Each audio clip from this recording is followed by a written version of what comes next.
Chapter 95. Inside the dark, gloomy walls of the Abyssal, Michael leaned back on his throne after revealing his goal to Gaia.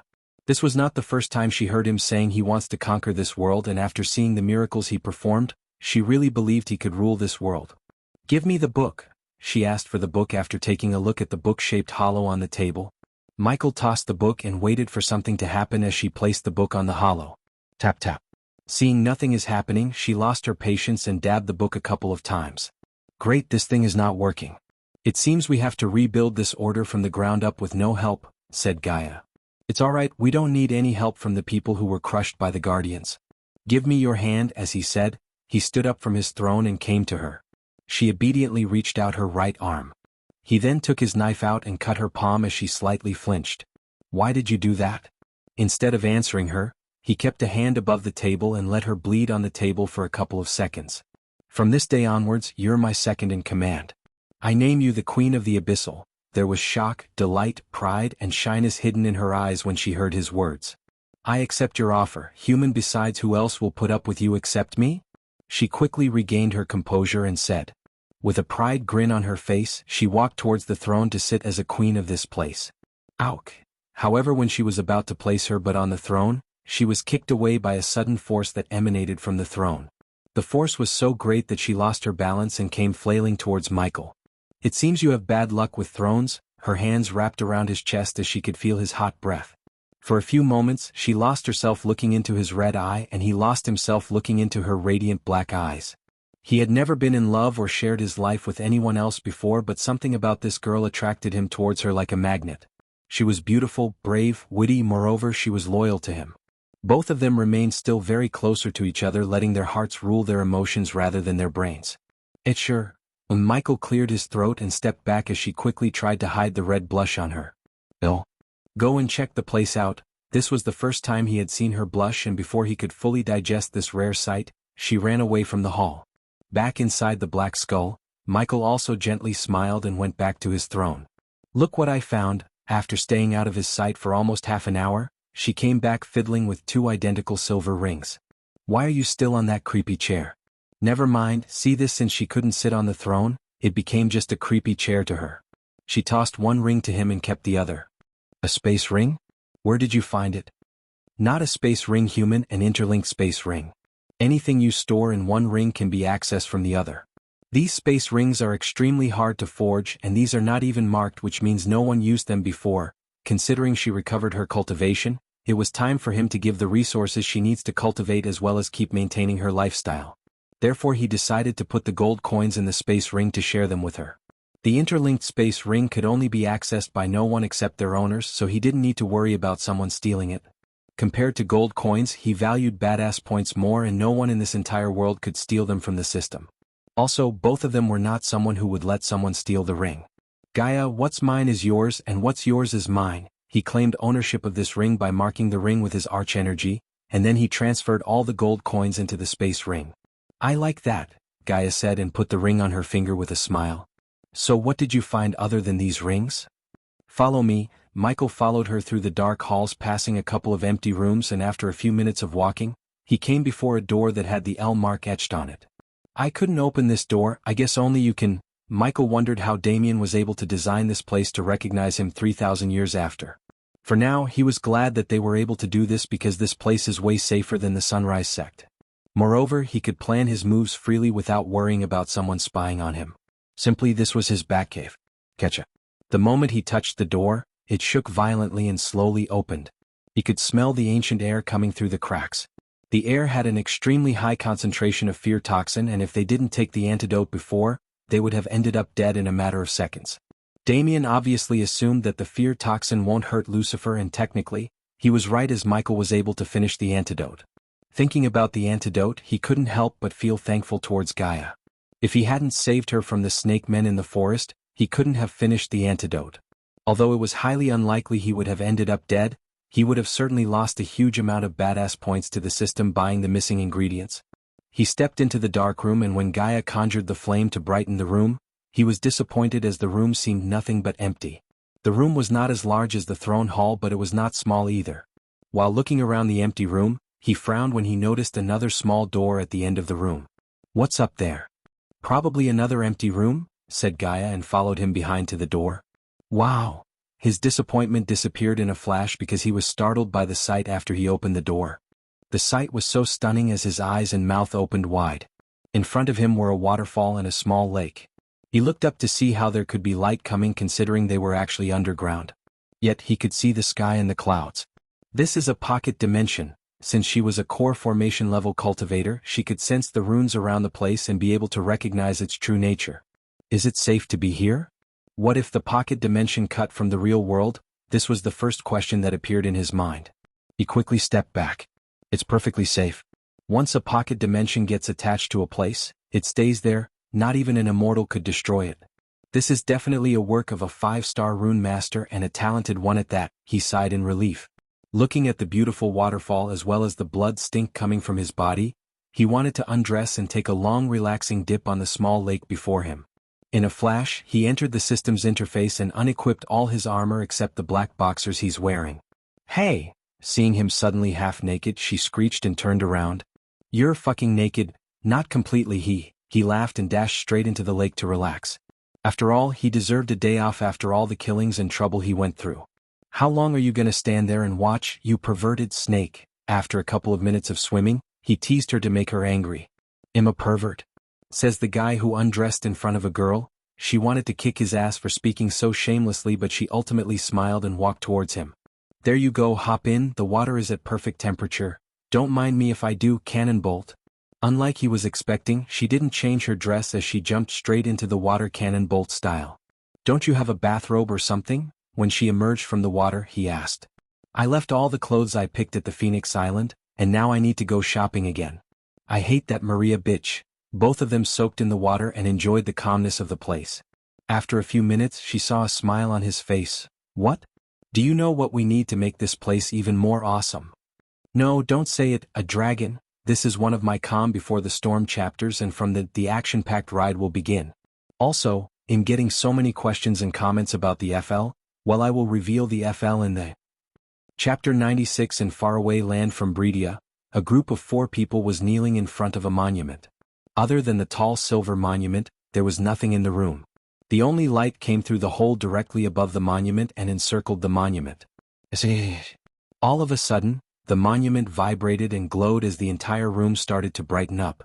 Among the 4 people, 2 of them were male and the remaining 2 were women, and one of the women had a long pointy ear and glowing gold hair. They were all godlike existence in the world because they were at the fusion stage, only one stage behind reaching the half-immortal stage. However, despite their cultivation level, they were devotedly kneeling in front of the monument with their heads down. Soon a white smoke emerged from the monument and began to take the shape of a man, a white-haired old man. The 4 of them slowly looked up with eyes full of devotion and respect. Elder Guardian, the 4 of them said in harmony as the old man let out a weak smile. Behind his weak smile, there was a concern, despair, and a hint of dread in his eyes. Stand up, Guardians, you should only kneel before the Supreme One. His voice was soft, but at the same time, it sounded like an order. The 4 of them didn't disobey his order as they stood up to learn why they were summoned, because no one was summoned to this room in 1,000 years. Guardians, I know what you're wondering. The old man looked at the 4 of them quietly for a few seconds and continued. Before I tell you why I summoned you all here, tell me what you know about the Dark Age. Each of the 4 had a different expression on their faces when they heard the Elder Guardian. And what do you know about the Dark Lord? The moment they heard the name Dark Lord, the expressions on the Guardians' faces changed dramatically. No one spoke a word for a few moments as they all blankly stared at the Elder Guardian like they didn't understand the meaning of his question. Soon, the woman with the pointy ears answered with a deep frown on her face, Elder Guardian, we all read the grimoire about the Dark Age and the Dark Lord, but... The pointy ears woman's voice trailed without finishing her inner thoughts. The 4 of them clearly didn't believe the stories about the Dark Lord, but they were afraid of telling the Elder Guardian, yet the Elder Guardian could see it on their faces. What you read about the Dark Age is real, very real. His voice was grave and the 4 of them couldn't help but recollect everything they read about the Dark Lord in the grimoire. For a few moments, no one uttered any words, but one of the men behind the pointy ears woman slightly shivered in fear. Then the Dark Lord. After a long silence, the woman next to the pointy ears woman asked the Elder Guardian as he took a long deep breath before answering them. The Guardian Guild Library was one of the most secure places in the entire world. The library was separated into 4 levels, but only a few knew that there's another level, a 5th level. Apart from the 4 guardians in this room, there were only 5 powerful people who had access to the 5th level in the library. Unlike the other levels, the 5th level had no spell scrolls or skill books, but it had just one book, the Grimoire. No one in the current generation of the Guardians knew who wrote the book, but it was mandatory to read the book after a Guardian reaches the Alpha level. The Grimoire contained 2 chapters, one chapter about the Dark Age and the last chapter was about the Dark Lord. Although the book barely had more than 3,000 words, every sentence in the book described an age of darkness and horror.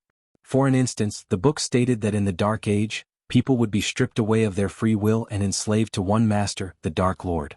The Dark Lord is here somewhere in the world. Guardians. Until now, the 4 of them thought the book was just something to keep the Guardians in the line by making them afraid, but now looking at the Elder Guardian's face, they realized the truth and felt a chill running through their spine. If what they had read is true, the Dark Lord's first enemy was the Guardian Guild, and they couldn't imagine a world full of slaves who were stripped away of their free will. Elder Guardian, where is he now? The 4 of them immediately asked in alarm, as they now knew the threat is very real. I cannot sense his location. Something or someone is preventing me from sensing his location. However, I can sense his powers grow by each day, and he's already gained a powerful ally to aid him in his war with us. Elder Guardian, how can we help you? Just say the word. The entire Hunter Guardians are at your disposal. The pointy ears woman put her hand on the chest and said. The Sorcerer Guardians are ready to serve justice. One of the men who stood behind the woman stepped forward and did the same as the pointy ears woman. The Warrior Guardians are waiting for your command, Elder Guardian. The Beast Guardians are at your disposal, Elder Guardian. There was only a weak smile that could be seen on the Elder Guardian's face, as he knew that no one in this world can stop the Dark Lord except one person, the Supreme Guardian. However, the Supreme Guardian had sacrificed himself a long time ago to keep the Dark Lord away from this world 3,000 years ago. The Supreme Guardian was not the only one who sacrificed himself for this cause, as all the Elder Guardians also made the same sacrifice except the one before the Alpha Guardians. Everyone in the Guardian Guild believed the Supreme Guardian and the Elder Guardians were still alive, considering they had all reached the Immortal level a long time ago. Yet, the truth was not what they believed till now. Elder Guardian, if what the Grimoire is real, then Elder Guardians and the Supreme Guardian can stop the Dark Lord again, right? Hearing the Guardian leader of the Hunter Guardians, the pointy ears woman, the Elder Guardian decided that this is the time he tells them the truth before he too passes away, because he was nearing the end of his life. You are confusing the Order of Death with the Dark Lord, Alpha Guardian. 3,000 years ago we stopped the Order of Death, a cult with the purpose of serving the Dark Lord in his way to world domination. It's time you know the secrets we kept from the Guardian Guild all these years. Until 3,000 years ago the world was controlled by a dark cult. They called themselves the Order of Death. They had people everywhere, even in the Guardian Guild.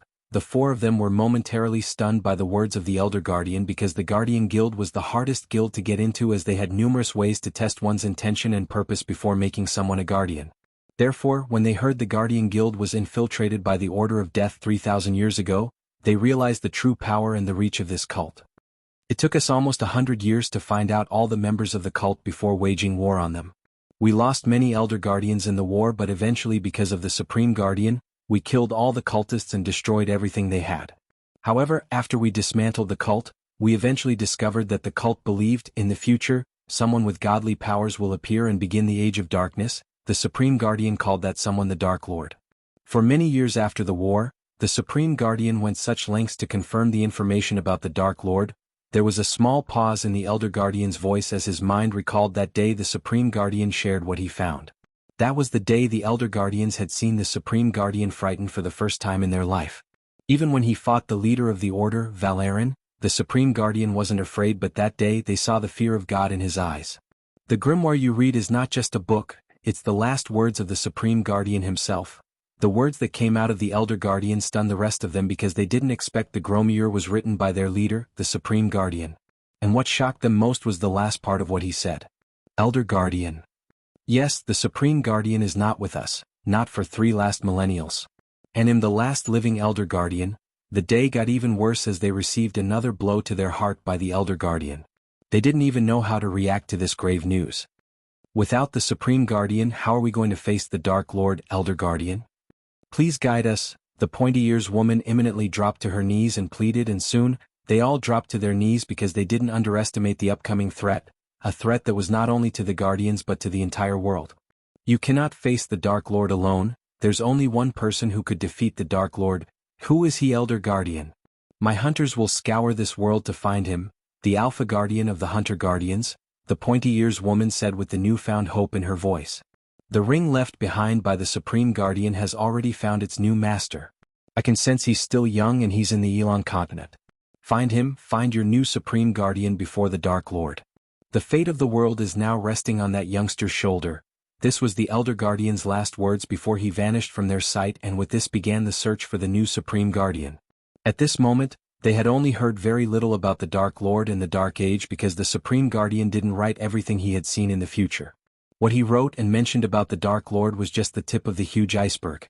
3,000 years ago, he knew if he had written everything he knew, the future generations would have lost all their hope and courage to fight the Dark Lord and his army. He and his Elder Guardians sacrificed themselves to the gods to cage the Dark Lord in a universe where there were billions of planets with no energy to cultivate. He hoped the Dark Lord would be born and die on a planet with no energy, but even the gods that helped him couldn't stop the Dark Lord from coming to his world. Many of you have already guessed our female lead, but I want to confirm the female lead myself. Our female lead is none other than Sadie. Just kidding. It's our beloved Snakey Jya. Hail the Queen. Hope you all are happy with her being the FL, and if you're not, wait till you see the badass moments of Gaia in the future chapters. Chapter 97. At the moment, 3 figures were standing inside a temple atop a mountain. The lush green forests and the waterfalls made the scenery magnificent while giving them a soothing feel. If my guess is not wrong, they are planning to ambush us at tomorrow's prayer ceremony. The one who said this was a young man in pure white robes. On the youngster's shoulder, a golden-furred monkey sat relaxedly and munching on juicy red fruit. He was none other than Noah, and behind him, Alicia was standing in silence. It seems Uncle Levi has no idea. Should we tell him? The youngster beside Noah said. We cannot alert anyone because that will also alert the assassin. He may be an enemy of the Cooper family from a long time ago. The Cooper family is one of the prominent families in Kethen, and they built this temple here. So I think the Cooper family would have some kind of protection for such a grand ceremony. Noah shook his head and explained. Quit worrying, Abel, we will take care of everything, just keep these juicy treats coming. The golden Babaru on Noah's shoulder swallowed the last fruit and said as it turned its gaze at Alicia with a wicked grin on his face. I don't have anything for you to eat, Alicia coldly said, but it didn't stop the golden Babaru from jumping onto her shoulder. Ding, ding, ding. The ringing of a large bell resounded as soon as daybreak began. Warm sunlight shone on the big piece of land. The lights that struck some parts of the temple reflected off the building, as though a layer of the golden shield had covered it. The ringing of the large bell lasted longer than usual. It was because today was a special day, a day of the annual prayer ceremony. The second head priest of the temple, Levi, who was middle-aged and with red hair and a red goatee, came in person to invite Noah and his friends. The 3 of them followed him to the front of a big hall and stood beside a group of monks, waiting for the Cooper family members to arrive. Soon, a harmonious cloud appeared in the sky. On top of the cloud, 7 to 8 people were standing. Each of them was wearing a luxurious robe. The person standing at the front most was a little girl who was merely about 13 years old. She was wearing a silky red dress and her hair was tied into 2 pigtails. She looked extremely cute in her attire and had a face of an angel. Despite her little figure, she radiated a noble aura. It wasn't only because of her cute-looking face, but her cultivation level. A girl as young as her had already reached the body refining stage level 5. She was a God-blessed child. Holy! This girl is a body refining stage level 5? Abel's eyes widened, unable to believe what he had just seen. A body refining stage cultivator at the age of 12 or 13. There were only a few of them like her in this continent. She must have started cultivating while she was still in her mother's womb. This is Lord Cooper's daughter, Maisie Cooper. She is 13 years old this year and has just reached body refining state level 5. She is recognized as the prodigy of the Kethen, Levi explained as his words were full of pride and joy. Having a dazzling young genius in the Cooper family was truly something to be proud of. In truth, a body refining stage cultivator who was as young as her, not only would be a genius in Kingdom Kethen but also across the entire continent. The Cooper family is very fortunate to have such a genius, Noah said. Maisie Cooper and her family landed outside of the temple. It was a rule that they had to walk from outside of the temple to the temple. They were not allowed to do the opposite, which was landing on the internal part of the temple. The rule was set to show respect to the God of peace. Lord Cooper and his wife, who were both core formation warriors, had gone to seclusion. Today's prayer ceremony would be led by the Cooper family's genius and the heir to the Copper family, Maisie Cooper. It was the family's honor to have her represent the Cooper family, and she would be the most eligible to lead the ceremony in front of the head priest. Maisie Cooper, along with 6 others, 3 of them were the same grade as her and 3 body strengthening stage level 3, and they all reached the top of the mountain after a few minutes of climbing the steps. Maisie Cooper bounced in the direction of Levi and hugged him the moment she saw him. "Uncle, I missed you so much." For a little girl, she possessed an inhuman strength. After wobbling her uncle for 2 rounds, Levi almost lost his balance. "Maisie, don't mess around, this is the temple." Levi gave Maisie Cooper a fond and affectionate look. Although he had become a priest, he couldn't help growing very fond of this descendant of the Cooper family. Why are there so many outsiders here today?" Maisie Cooper glanced at Noah and the others in surprise. She didn't notice the monkey on Alicia's shoulder because the mountain and the temple were home to hundreds of monkeys. "These are guests. Maisie, go kneel and bow down in front of the head priest. I will introduce them to you later, I believe you will like them," Levi said. "All right." Maisie Cooper hid her smile and returned to her serious face. She took big steps towards the statue. She was only 12 years old, but she was a lot more thoughtful than the other kids who were the same age as her. Boom. When the little girl made her first step and was just about to make the second, a rumbling as if from thunder was heard outside, which shook the entire mountain. "They are here," Noah squinted.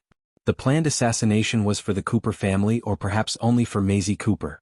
Yesterday Noah couldn't figure out the real intention of the assassination, but after seeing Maisie Cooper today, it all made sense to him now. An exceptional talent like her should be eliminated to clear off any obstacles in the future. "Who is it?" The smile on Levi's face disappeared as his face turned serious. Whoosh, whoosh, whoosh. As soon as Levi's voice faded, silhouettes of different people flew out from multiple directions towards the temple. There were about 20 of them. Many of them were at the body strengthening stage, and the rest of them were all body refining stage level 10, except the leading man, who was a core formation level stage 1 warrior. "Haha. It seems today will be the last time of Cooper family's annual Thanksgiving ceremony." A person laughed. He seemed to be in his 40s or 50s, he had a sturdy body behind his blue clothes. "Stefan, what is the meaning of all this?" An elder of the Cooper family gritted his teeth and said as hatred filled his face. "What is the meaning? You stupid old man, we are here to end your pathetic lives. The surrounding areas are all sealed, so don't even think about getting help from the Coopers outside," Stefan announced without trying to hide his true intentions and the killing intent in his eyes. There were 2 major powers in the city of Oxfell and Kethen, the Cooper family and the Lane family. As the saying goes, a forest cannot be ruled by 2 lions. These 2 families had been in a power struggle for so long, but the Lane family had never intended to raid the Temple of Peaceful Valley before. This was the reason that the Cooper family permitted Maisie Cooper to lead the prayer ceremony and did not send powerful warriors as her protection. They hadn't expected that the Lane family would launch a surprise attack on the temple, as this place was always considered a neutral area. "Humph, you gathered all these men just to attack a little girl? Lane family really has no shame." Maisie Cooper, the little genius of the Cooper family. "You have grown fast, and I have to admit your existence is a threat to the Lane family. Also, the Guardians are recruiting disciples. They have only 1 slot remaining, thus only 1 can join the Guardians Guild. If you're alive, they will definitely choose you and the Coopers will be untouchable, but if you're dead before joining the Guardians, the Lane family will have 1 less problem in the future." Stefan smiled maliciously. Apparently, the Lane family had been preparing for this very day to come. They were informed that Lord Cooper and Lady Cooper had left for seclusion, leaving Maisie to attend the Thanksgiving, therefore they would be able to get rid of Maisie Cooper in the temple while she was vulnerable to attack. Noah's eyes glittered when he heard of the recruitment to join the Guardians. He and Alicia were told not to reveal their identities as the Guardians trainees while they were in Kethen because Peyton already had enough mess to clean and didn't want Noah to make more. Therefore, if Noah wanted to save the little girl from getting killed, he had to do it without using the Guardians as his shield. Despicable. Levi's eyes were full of rage. "You people of the Lane family are really despicable to come to the Peaceful Valley with such ill intentions. Fuck you and your god. After I'm done with this place, there will be nothing but ashes." Then, while the Coopers were searching for their lovely daughter, "Well, make our move and finish the Coopers once and for all." Stefan was extremely cocky today. He wouldn't let anyone from the temple escape their deaths. "Go. Kill everyone," Stefan shouted. The warriors of the Lane family unleashed their auras. one of the Lane family's body refining stage warriors broke the parts and decorations of the big hall and stepped on the head of the statue of the god of peace. "Ha! You all worship this useless god, this is ridiculous." He mocked and landed on the statue of a man, the god of peace. Boom. A powerful aura suddenly rushed out from Abel's body and shot out in all directions. Both of his eyes turned red and stared at one of the Lane family members who was stepping on his god's head. He had crossed Abel's line, it was totally unacceptable. "Get down this instant." Abel's voice sounded like a clap of thunder and his words carried a horrifying murderous aura. No one had expected that a calm and insignificant youngster would suddenly step out to fight. All the attention was shifted to him, including Maisie's, Stefan's, and especially the one who was stepping on the statue's head. Chapter 98. Those of the Lane family who were placing their attention on their arch-rivals, the Cooper family, and also on Levi, never once had they thought that a young man would get mad. As far as they were concerned, the ones that were provoked the most should be the Cooper family and Levi. They had zero clues why a nobody like him would get so furious about it, and the fiery aura unleashed by him shocked them. He was also at the body refining stage as the rest of the youngsters beside the little girl. Who is this fool?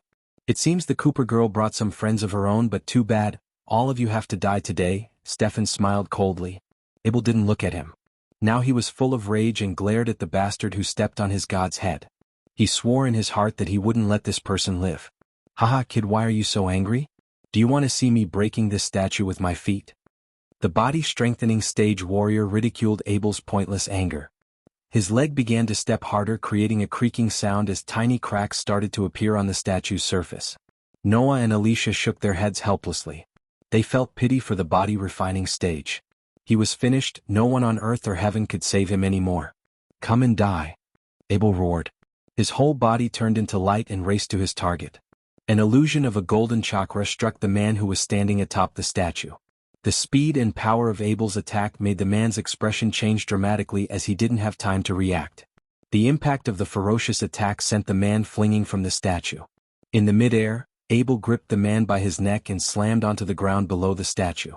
Abel had become like a ferocious beast. "You dare step on our god statue? Die now." Abel exerted all of his strength and moments later, a sound of cracking noise emerged. The scene became quite gory. They were seeing a body-strengthening stage level 8 warrior struggling and screaming in pain under Abel's hold. Before anyone from the Lane family could make a move to save him, his entire body was torn in half as blood was pouring out from his body. Hiss. Everyone gasped in horror, especially the men from the Cooper family, their eyes widened in shock. Everyone had underestimated the youngsters because of their cultivation level, but in reality for the next hour, Noah, Alicia, and Abel could easily kill anyone under body-strengthening stage level 9. It was because of 3 reasons. First, the 3 of them were not normal cultivators, they were freaks of nature. Secondly, they had an epic class spell in their arsenal which boosted their power by multiple folds. The last reason was before they came to the temple, Noah and Alicia were chased by the hunters of Aragoth, and this made Noah concoct a rare pill that enhanced their power to battle anyone under body-strengthening stage level 9. The pill's effect would only last for 2 hours, and after 2 hours, they would be weak as foundation stage level 10 cultivators for 3 hours. However, after killing the Lane family members, they would be perfectly safe until they recover their strength in the temple. Abel's power was beyond the Lane family members' expectations. He was just at the body refining stage level 6. The gap between him and the man he just killed was huge. The Cooper family members' mouths opened wide out of surprise. They didn't imagine a heaven-defying youngster like him had come to the temple. Judging by his means of killing, they instantly saw through that the Cooper family's genius, Maisie, was no match for him. Fuck. Kill him. Kill everyone. Stefan couldn't hold back his anger. The attack made by the youngster was too fast as he didn't even have a chance to save his underling. The Lane family had lost one valuable asset, a body-strengthening stage warrior. He was ordered to assassinate Maisie and everyone in the temple, but one of them was taken down before they could even attack their enemy. This fact made him very furious. "Norvin, you know what to do." While everyone was momentarily stunned and focused on Abel, Noah handed over a dark red vial to the golden Babaru. The monkey let out an evil grin and sneaked towards Stefan without making any noise. Crushing the statue. "You have committed a mortal sin. None of you can leave today. I will cleanse your sins by taking all your lives." The fact he was on a super drug and Noah behind gave Abel the courage to take on them with no hesitation. Abel's tone was cold and serious. A thick murderous aura was coming out from him. He was unquestionably furious.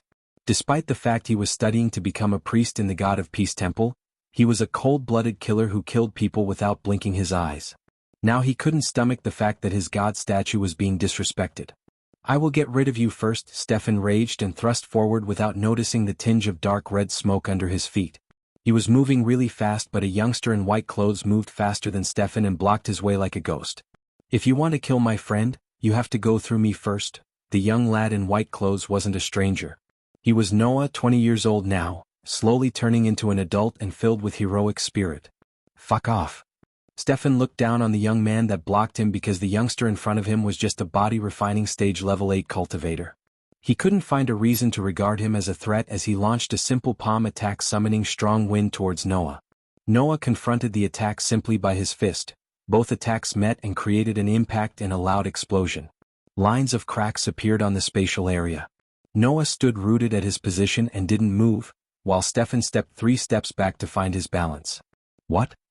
Stefan exclaimed and stared at the white-clothed young man with his big eyes. It was like he had seen a ghost. Both families couldn't believe what they just saw. "Who is this dude? He is only a level 8 body refining stage cultivator, but how did he force a core formation warrior to back a few steps by just using his fist?" The members of the Cooper family were amazed. A young man with extraordinary power who was more powerful emerged in front of them before they could even come out of the shock Abel gave them. Wow. Maisie's little mouth opened. That time when she came in, she had seen Noah, Alicia, and Abel, but she didn't pay much attention to them, treating them casually. She hadn't expected that they had hidden their powers so well. When Noah was at body refining stage level 4, he could kill anyone under body strengthening stage level 6. Now that he had reached level 8 and took the strength enhancing pill, killing anyone under core formation level would be effortless. In truth, Abel was never stronger than Noah even after he took the pill, but he was powerful enough to kill a body strengthening stage level 8 cultivator. Since the effects of the red smoke would only last for 2 minutes, Noah didn't want to waste any time as he decided to kill Stefan as soon as possible. He left the rest of the Lane family to Alicia, Abel, and Maisie to deal with, and the Golden Babaru was another trump card that could kill any body refining stage cultivators with its innate abilities. "This young man, this is between us and the Cooper family. I hope you won't interfere." Stefan was staring at Noah. "I can't just stand here looking at you attack a little girl and destroy the temple. If you dare to touch anyone or anything here, I will take your souls," Noah coldly said. Sparkling light rays emerged from his palm as he thrust in the direction of Stefan. "Mythical ray," Stefan shouted. Strong winds blew as his palm moved, his eyes were red in anger. He couldn't believe that a core formation warrior like him could not defeat a body refining stage cultivator. Asterisk bang.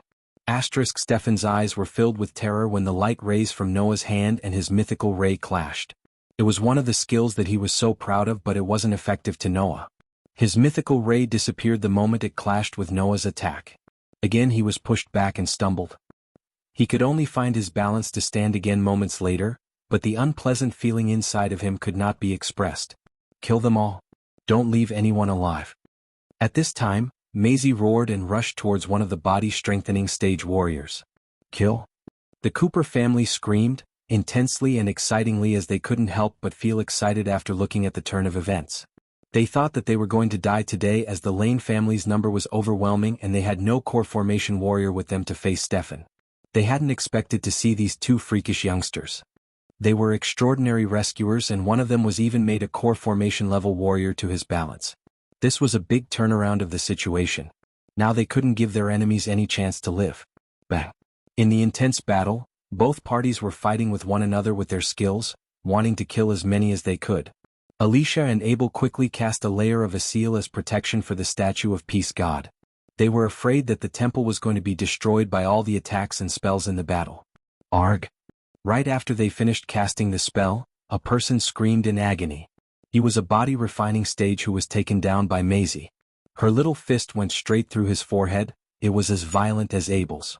This little girl was emotionless after killing him. She possessed unlimited brute force, which was a rare attribute. This made her extremely stronger, and none of her peers who were in the same grade as her could match her strength. Levi and Alicia also attacked. With just a sway of her hand, Alicia sent a couple of ice spikes at a body-strengthening warrior, and before he could put a defense spell around him, the ice pick pierced through his heart, instantly taking his life. Don't fret, my dear readers, overwhelming badass moments of Michael coming on the way, and this is just me setting the stage. Chapter 99 Arg. Arg. The intensity of the chaotic battle increased, followed by more screams of agony. Abel and Maisie fought like a ferocious beast as even some of the body-strengthening level warriors were not their match. Alicia was also scared the hell out of the Lane family members with her powerful spells. Each time she moved she took a life. The battlefield was tragic. All the buildings in the monastery were almost destroyed, blood vaporized into the air, a stinging stench of blood could be smelled everywhere. Such a massive battle happening inside the monastery did not alert anyone outside because Stefan had sealed the entire spatial area around the temple. In this intense battle, both parties suffered injuries and casualties, especially the Lane family, but unlike Stefan's initial plan, only a few members of the Cooper family suffered injuries. The Lane family had lost more than half of their group not very long after the battle had started. The remaining people were frightened to death as their fighting spirit had dropped to almost zero, while the Cooper family was just getting started. As for the battle that was happening between the two strongest men, Stefan was pressed on the ground and hit by Noah. One of his arms was broken and torn away from his body, blood had soaked his clothes in a helpless situation. Although the weakening effects of the red smoke ended a couple of minutes ago, Noah had done a number on Stefan and wounded him as he could. When Stefan raised his head to look at Noah, he could see a very relaxed and easygoing expression on his face. He suddenly felt that Noah was toying with him. Noah could easily take his life at the beginning. How did this happen? Stefan spurted blood. Even until now, Stefan had no clues that he inhaled a cloud of smoke that weakened his cultivation level temporarily. He coughed up more blood because of the injuries he suffered, both physically and mentally. As for the mental part, he felt extremely miserable to be defeated by body refining stage level 8 cultivator. Master Lane, unlock the seal now, we can't fight anymore. Someone shouted at Stefan while fleeing for his life from Alicia, but his life was ended by Alicia the very next moment. The seal was supposed to lock the spatial area to prevent their enemies from escaping. However, the situation had changed, they realized that they had trapped themselves instead, with no way to escape from the place. The only person who could unlock the seal was Stefan. Stefan himself also couldn't stand the battle any longer. He summoned a talisman in his hand and threw it into the air. After it rumbled, the invisible seal in the spatial area disappeared. Stefan fled instantly, flying out from the battlefield. You damn kid, I will never forget this day, we will meet again. Stefan left a vengeful message and chose to flee. Too bad Noah wouldn't allow him. If you have chosen to flee in the very beginning, I won't be able to chase you, but with your current state, fleeing is not an option for you. Noah's revealed a cold smile. At the moment when he struck Stefan, he had already given him the death sentence. Noah wouldn't allow a threatening enemy to escape from his grasp. Someone like him, a core formation warrior, would bring trouble in the future. Sling. Noah slashed with his sword and his slash sent a crescent-shaped wave flying straight towards Stefan. No. Stefan felt his life was endangered by the energy wave. It was too fast and strong to defend himself with his current state. H. Stefan screamed and tried to cast a defensive spell, but he was too slow as the crescent-shaped wave cleaved his body in two halves. What? Stefan is dead, we have to escape now. That man is too strong. Our plan has failed. Let's run for our lives. Stefan's death was a fatal blow to the Lane family's fighting spirit. From fearless fighters, they had become timid birds that flew away in all directions. Kill them all, don't let a single one from the Lane family escape. Maisie ordered and chased one of them at lightning speed while swaying her fists in the air, crushing his head. Even though they couldn't fight them anymore, they still had the ability to escape. Despite the Cooper family and Abel frantically killing as much of them as possible, several of them managed to escape. To the Cooper family, this was an amazing battle that needs to be recorded. The Cooper family was supposed to be the prey, but in the middle of the fight, they had turned the situation around and caused the Lane family to suffer many casualties, which included a core formation warrior, Stefan. The Lane family would really feel extremely disappointed, and at the same time, they would regret the decision of this attack on Maisie. The battle had ended, but they couldn't calm down. They were now staring at the demolished monastery. Fortunately, Abel and Alicia's spell protected the buildings from being completely destroyed by the battle. Many of them stared at Noah as this handsome and white-clothed youth was undoubtedly their savior today. They could imagine the tragedy that would happen if he did not help out today.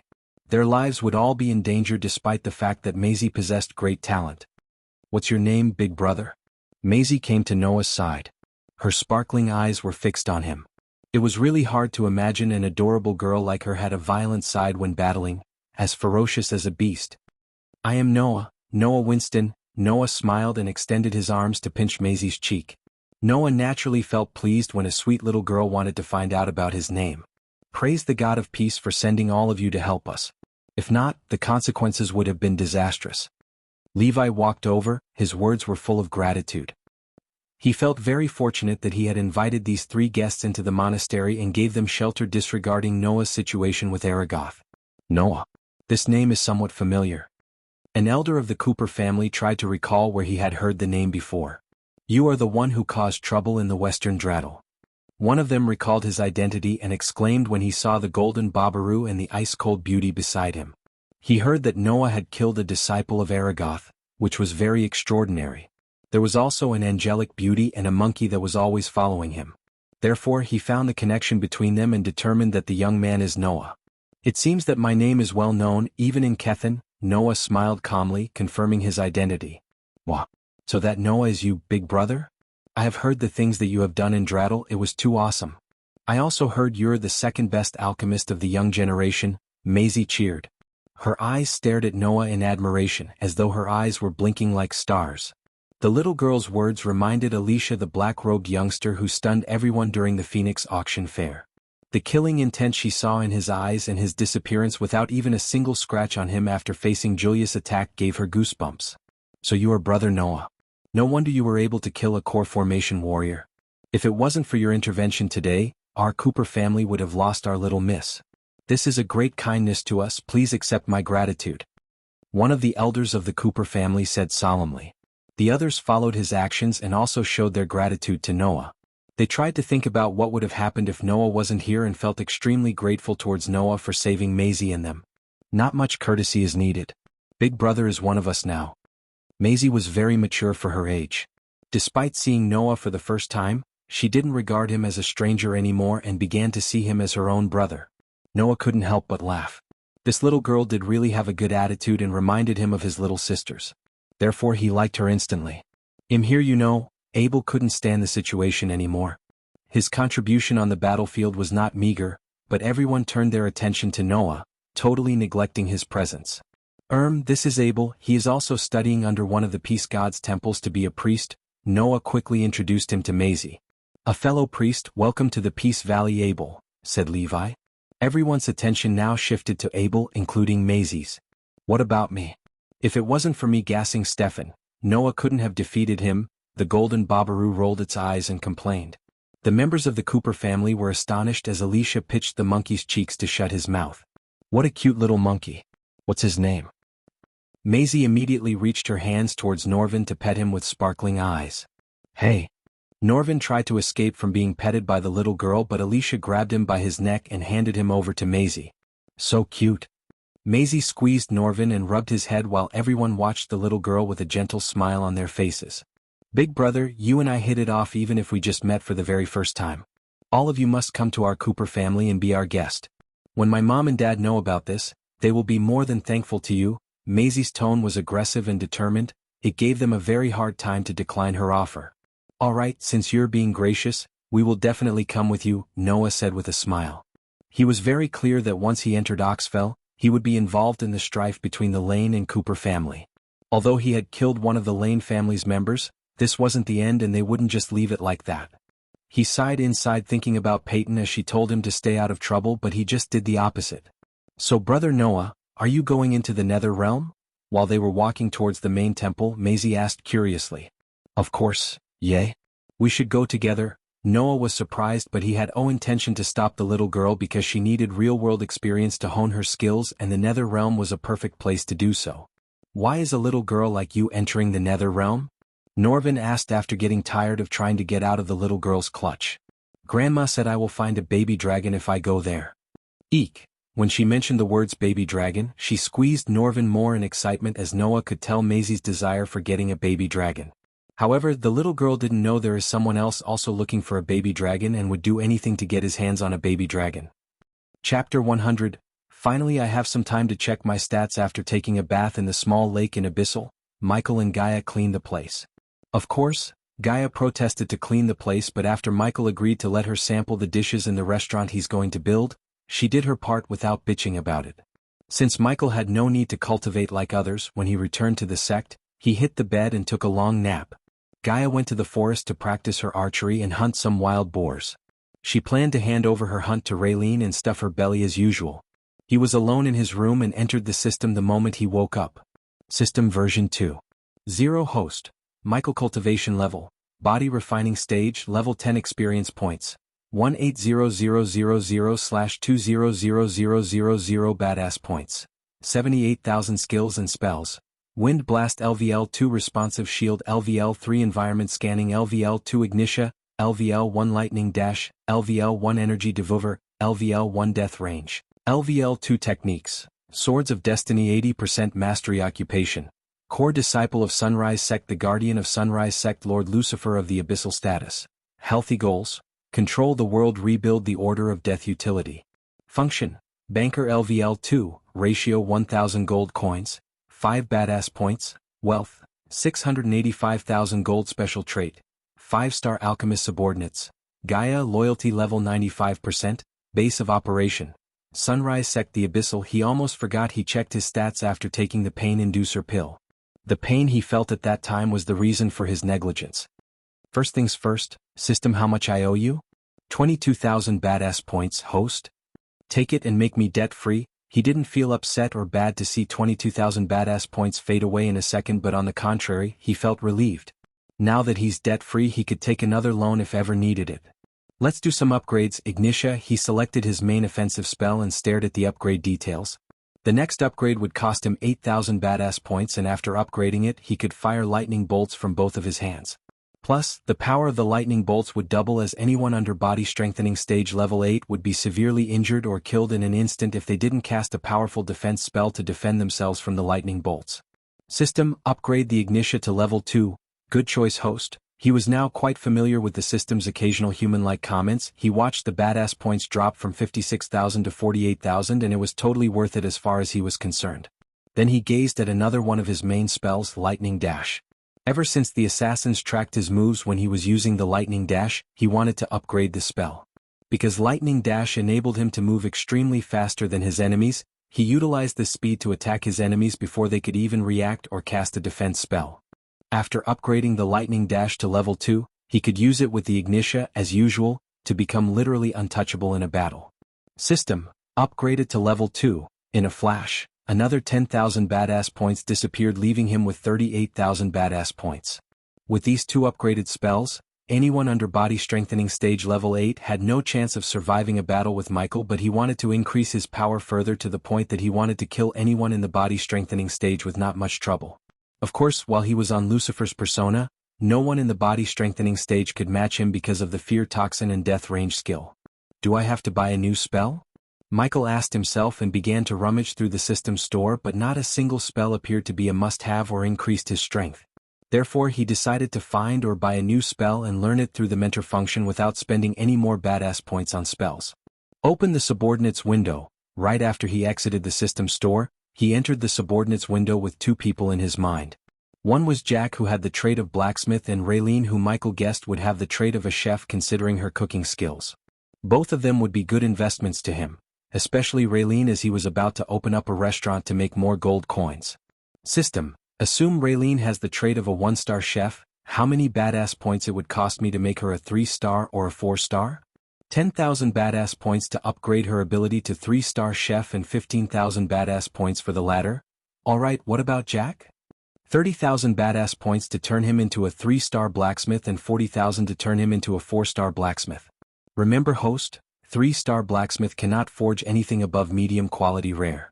If you want your subordinate to forge you a high quality rare weapon, you have to make him a 4-star blacksmith. What about epic weapons and legendary weapons? Epic weapons can only be forged by a 5-star blacksmith, and legendary weapons require a 6-star blacksmith who must be at the core strengthening stage. Makes sense. For now, I'll only take Raylene as my subordinate and make her a 4-star chef.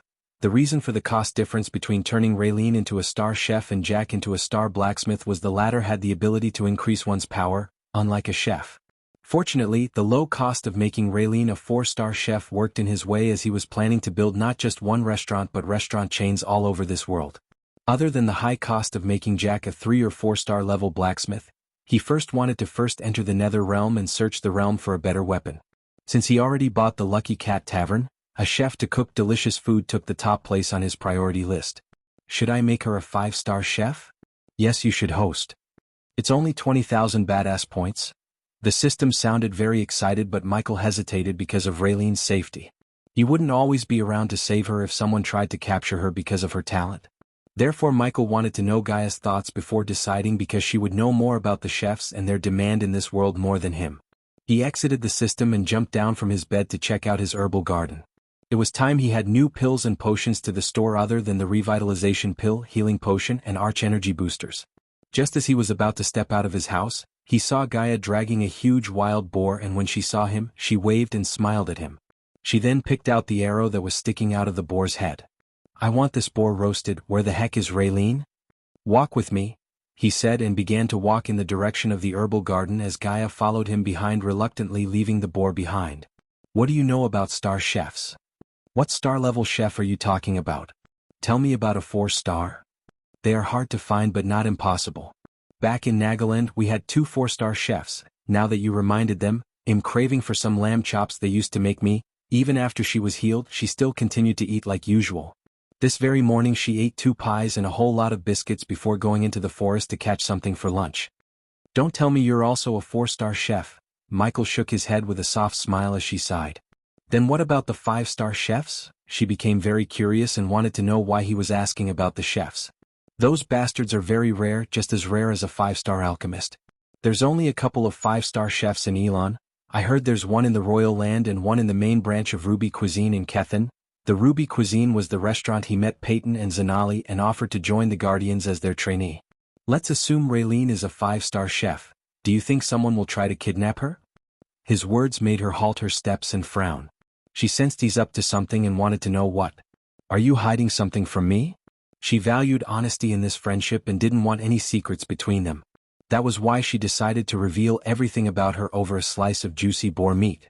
Except for the existence of the system, he too wanted to share everything with her because she regarded her as his best friend and partner in crime after she reached 95% loyalty. After seeing Damien and hearing about the prophecy, he had a feeling that there's something more to his transmigration from the earth. His instincts told him that soon he would learn more about his transmigration, and at that time, he didn't want it to be a secret between them that might break her trust. Also, if you tell Gaia that you and Abras are the same person, the system will deduct badass points. Abras is a textbook beta and the system does not want the host to accept a beta persona. Just as he was thinking about what to tell her and what not, the system sounded in his mind. It was a tone of warning and he could feel the gravity of the system's warning. Fortunately, he had a perfect cover story that had a mix of truth and lies that would perfectly make sense to Gaia without exposing his biggest secret, the system. It's time I tell you who I am and where did I come from. Chapter 101, We Are Alone. Now tell me about your past. The two of them were at one of the mountain peaks of the Sunrise Sect, alone. Sitting on the edge, they could see the entire Sunrise Sect and even the river town in the distance. Michael used the time he spent getting to the mountain peak to piece all the lies and truths together so she wouldn't doubt him. Looking at her face, he took a long, deep breath. What I'm going to tell must stay between us. You can trust me, human. I'm your friend. It wasn't a surprise to Michael seeing the sincerity in her eyes. After all, she reached 95% loyalty. Besides, Michael regarded Gaia as his only friend nowadays. I'm not from this world, Gaia. I came from another world. What? You're kidding me? Haha, hilarious. She began to laugh and it was obvious that she didn't believe his words, but her laughter faded away when she stared at his serious face. You're serious? She asked with a shaky voice as Michael nodded. Yes, I was brought here from my world by a mysterious light. Michael saw the confusion on her face and continued. After the light brought me to a place called the Sanctuary, where a group of people protected the cosmic stream. Gaia finished his sentence and began to shiver with no control over her body. For the moment Michael ignored her shock and went on. When the light brought me there, the sanctuary was burnt to the ground by the soldiers of Thusia. One of the men they killed looked just like me. His name was Abras. Before he died, with the help of that mysterious light, he merged his soul fragment with me, leaving all his memories and knowledge to me, except for the part about the mysterious light and the truth about his original body. What Michael said was true. Gaia stared at him blankly for a few moments in silence and analyzed everything she just heard in her mind. First of all, he didn't look like he was lying, and the more she thought about this, what he said made sense. Most people in the world had no clue about the sanctuary and the cosmic stream, and only a few people had heard about the two, but they considered it as a myth. However, the ancestors of the Nagas believed in the existence of the cosmic stream and the sanctuary. Some of the ancestors were somehow able to leave clues about their existence and the treasure they were protecting. The Nagas also believed the sanctuary was home to countless secret long-lost knowledge, and only the protectors were able to grasp this wisdom. By taking all the memories of Abras, Gaia believed that Michael was able to get hold of this ancient knowledge, hence, he was able to heal her crippled cultivation and perform many unbelievable feats. System, do me a favor. Gaia saw him close his eyes for a moment and then open after a few seconds. Close your eyes. Gaia felt his warm hand on his shoulder as she closed her eyes. The very next moment, she felt a hot surge in her brain as she started to experience Abras' betrayal and pain. With the help of the system, Michael made Gaia feel what he feels. Ah! Soon, Gaia's body twitched violently as she roared in anger and pain. Michael was able to control his anger and pain because of the many years of training and meditating, but she had no training. Therefore, when Michael made her feel Abras' pain, she lost her mind for a few moments because of the immense grief and anger. Following her mad roar, she started to bleed through her ears and nostrils. Michael withdrew his hand and waited for her to break out of this misery.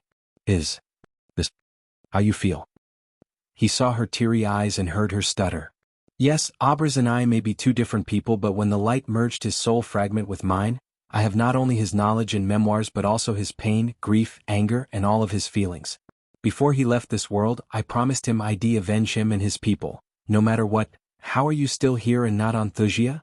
Since Gaia felt Abras' feelings, she wanted to burn the entire Thusia to the ground and rip Layla into pieces. 'Cause I'm not stupid. Thusia seized the cosmic stream, which means they have a powerful source of energy in their hands. The only way to get my revenge is to become stronger than King Thusia, and then, I will take everything from him. We will take everything from him. Human, she squeezed his hand and decided to avenge Abras together after experiencing his emotions.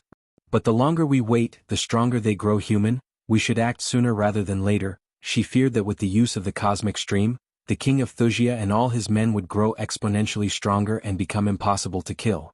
The cosmic stream is a source of pure energy, much more powerful than the arch energy, but although he has the cosmic stream, he can't absorb its energy continuously, unless he wants to explode into million tiny pieces. Still, his cultivation speed would be insane. Yes, but don't forget I have a war god body, courtesy of the mysterious light. Let him have his fun with the cosmic stream for now. They fist bumped and grinned devilishly. Did you see the mysterious light you were talking about again? Since she believed he told her everything, she felt happy. She could tell that he trusts her as she trusts him. No, after Abras' soul fragment merged with my soul, I woke up days after near the forest of the river town. You know what happened next? You saved me. She grabbed his hand and held it against her chest tightly. Even to this second, she could close her eyes and recall the first time she saw him vividly in her mind. At that time, she didn't know he would be her savior and best friend. Both of them came a long way since then, and now they were like a nail and flesh. Will it hurt you to turn Raylene into a star chef? The last time you used your knowledge to heal me, you almost died. He could sense the concern in her voice, and it warmed his heart because no one ever worried about him before. He wanted to treasure this feeling in her friendship. The arrogant haughty snake is his best friend now, and he would do everything to protect her, and he knew she would do the same for him. Don't worry, it won't, but you have to keep an eye on her when I'm in the nether realm. We don't want to lose our head chef, do we? He'll take care of our business while you're away. Human, and speaking of human, is Ghost your real name? I will tell my name when you do something nice for me. Until then, you have to call me Ghost. You ruined a perfect moment, bastard. Rolling her eyes, she punched him on the shoulder, seeing she failed to know his name. Also, while I'm in the nether realm, you have to kill these people, Lucifer style. Michael retrieved a list of criminals in his list and their whereabouts and handed it over to Gaia. He wanted to spread the legend of Lucifer around the kingdom more so people would come to believe him as a vigilante who kills the criminals and cleanse the kingdom of the sinners. Kill 8 random criminals and 2 enemies of our own, and people would think that 2 is the victims of Lucifer rather than the enemies of Ghost. Nice plan. Do you want me to dress as Lucifer too? I have something for you. Michael closed his eyes and entered the system to get her something awesome like his suits of armor. I put the armor you should wear in our space ring. A few seconds after, Michael opened his eyes and said, the suit of armor he chose for her was none other than a female version of his Lucifer armor. It cost him 5,000 badass coins to buy the new suit of armor for her, and now he had 33,000 badass points remaining. Cool. I also put a few bottles of fear toxin inside. remember to apply the fear toxin on the suit and leave no evidence behind except the mark of Lucifer. Finally some action, excitement filled her eyes and she couldn't wait to hunt some criminals at night like her friend. We should go now, since he told her everything she has to do while he's in the Nether Realm, he could enter the Nether Realm with no worries. For now, the only things he had to do was turn Raylene into a 5-star chef and start his first high-end restaurant as well as making new products for the Majestic. As for the interior and the design for the restaurant, he had Ristorante La Sponda in Italy in his mind. He dined in this fine restaurant when he was on a job in Italy and liked the elegant atmosphere. Plus the Lucky Cat Tavern was a perfectly suitable place for this makeover. During the daytime, Gaia could put together a group of talented builders to achieve his vision and continue to renovate the sect. Now that I'm finished establishing the backstory and necessary fillers, I can jump onto the juicy action part. Nether Realm Arc/Lucifer will begin from the... Stay tuned. Chapter 102. From the earth comes the bounty of diversity. The herbs were rising toward the sun, showing off their lush green and sparkling colors as if they were in a carnival parade. The green herbs made a green quilt for the senses upon the flower bed. Michael's herbal garden was a sort of binary. The neat areas were very, very neat and the wild areas were very, very wild. The two extremes right next to one another enhanced one another. The garden was neither too small nor too big, but it was the size of a typical green. Because of the effects of the fertilizer Michael got from the system, the herbs had grown quicker and healthier. Some herbs grew as tall as an average man while some flowers were as big as a 10-year-old child. Don't water the dragon root too much and Jack, get away from the angel catnip. Elder Reiner, who taught herbology in the Sunrise sect, was walking through his new favorite place, Michael's herbal garden. He was supervising the disciples and ensuring the herbs grow as healthier as they could. Ever since Michael began to grow the herbs in the garden, the old shaggy land became a lush garden that filled the surrounding air with soothing therapeutic fragrance. While Elder Reiner was supervising the disciples, he saw sect leader Claire rushing towards him. Elder Reiner, have you seen Ghost? No, Jack. She didn't even wait for Elder Reiner to finish his sentence as she shouted at Jack. Are you searching for me, sect leader Claire? Just as Jack was about to point his fingers at the figures walking towards them, Claire heard Michael's voice and turned back. Thank God you're here. Why aren't you at the auction fair and WHO? When her eyes fell on Gaia, shock and surprise took aback Claire. The mortal girl who was following around Michael had turned into a body refining stage level 3 cultivator in just a matter of days. Everyone except one person swarmed around Gaia like ants around a sugar cube. Michael stepped aside and let Gaia have her moment. He knew the snake loved attention and admiration. Claire and Elder Reiner stared at Gaia speechlessly while Gaia stood there with a smug face. Michael could tell she is itching to reveal her real cultivation level. How do you? I was lucky enough to find a 10,000 years hazel lotus on my way from Phoenix Island to here. He made me a potion using it and boom, my cultivation talents went straight up, said Gaia proudly. The hazel lotus was not a made-up herb but a real rare herb that could revitalize the arch-energy roots in one's body. A 10,000 years old hazel lotus could indeed make an incompetent cultivator into a genius, and although they didn't find the herb in truth, its medicinal quality helped the both of them come up with the story to cover up Gaia's sudden transformation. Come here. After Claire came out the shock, she let out a wide grin and reached her arms to embrace Gaia. Hey, Gaia tried to step back but her effort was wasted as Claire took her into her arms in a loving embrace. Oh shit, in the scene the only person who seemed horrified and kept his distance from Gaia was Jack. Even when she was a mortal girl she beat him on a regular basis, and now Jack couldn't even imagine what she would do to him. He cried inside and prayed to the gods, Almighty God, please bless your child with enough strength to endure the beating he's going to receive. Michael chuckled inside seeing Jack praying looking at the sky. I'm so happy for you, Elia. We should celebrate this, Claire spoke while squeezing Gaia as she tried to wiggle herself out of the hug and threw a help-me glance at Michael. Why did you want to find me, sect leader Claire? Michael helped his friend by asking Claire. Oh yes, Claire seemed like she remembered something important and let go of Gaia. The Nether Realm is not opening next week, they are opening the gates today. What? What? Gaia asked as Claire sighed. I think it's related to the recent Netheral attack in River Town. Summoning the Netherals may have weakened the layer between our world and the Nether Realm. However, it doesn't matter why. If you want to enter the Nether Realm, go to Sarton now. Then I guess I'm leaving now. Michael had good feelings about the Nether Realm and wanted to steal all of its riches.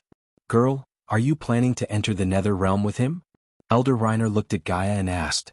Nah, he can have this one. Considering the Nether Realm has security measures against people who were above the body refining stage, she didn't dare to try to enter the nether realm. The last time when someone tried to enter the nether realm hiding his body strengthening cultivation, he was turned into ashes the moment he stepped into the nether realm. Brother Ghost, watch out for the Broad River sect. They tend to pick a fight with our sect every time we enter the nether realm, one of the female disciples said and drew Michael's attention. Lena. Claire's shout immediately made the girl shut her mouth before she could say more. Are we forgetting who he is, sect leader Claire? Elder Reiner asked Claire, and his words reminded her of Michael's position as guardian. Broad River sect, they are from Sarton, right? What's their beef with you guys? Gaia curiously asked Claire. No reason, they just like to bully our disciples whenever they get a chance like everyone else. On Earth, people needed a reason to become enemies, but in this world, cultivators tend to follow the rule of the jungle, the strong prey on the weak. Michael understood the meaning of Claire's words. Since the Sunrise sect was weak, it became an easy target for everyone to bully, and this Broad River sect was just another bully on the block. Let's hope they will cross paths with me, Michael said with a calm face, but they could see the cold killing intent in his eyes. Killing them would be like hitting two birds with one stone for him, as he could earn experience points and declare to everyone that not to mess with his sect. Unlike before, Michael had a core formation level cultivator with him, therefore he didn't have to worry about killing them.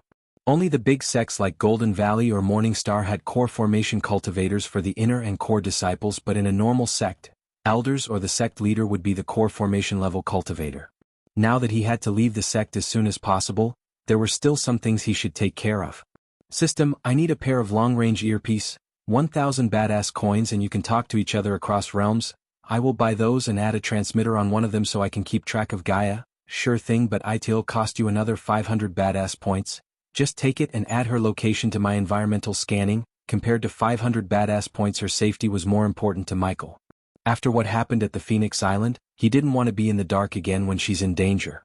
Besides, he could use her help inside the nether realm because she told him that she entered it once. Also, if Jane tried to do something stupid again like sending assassins to kill him, he would be able to walk Gaia through what to do next. He'll go see Raylene before I leave. Elia, come with me. Yep.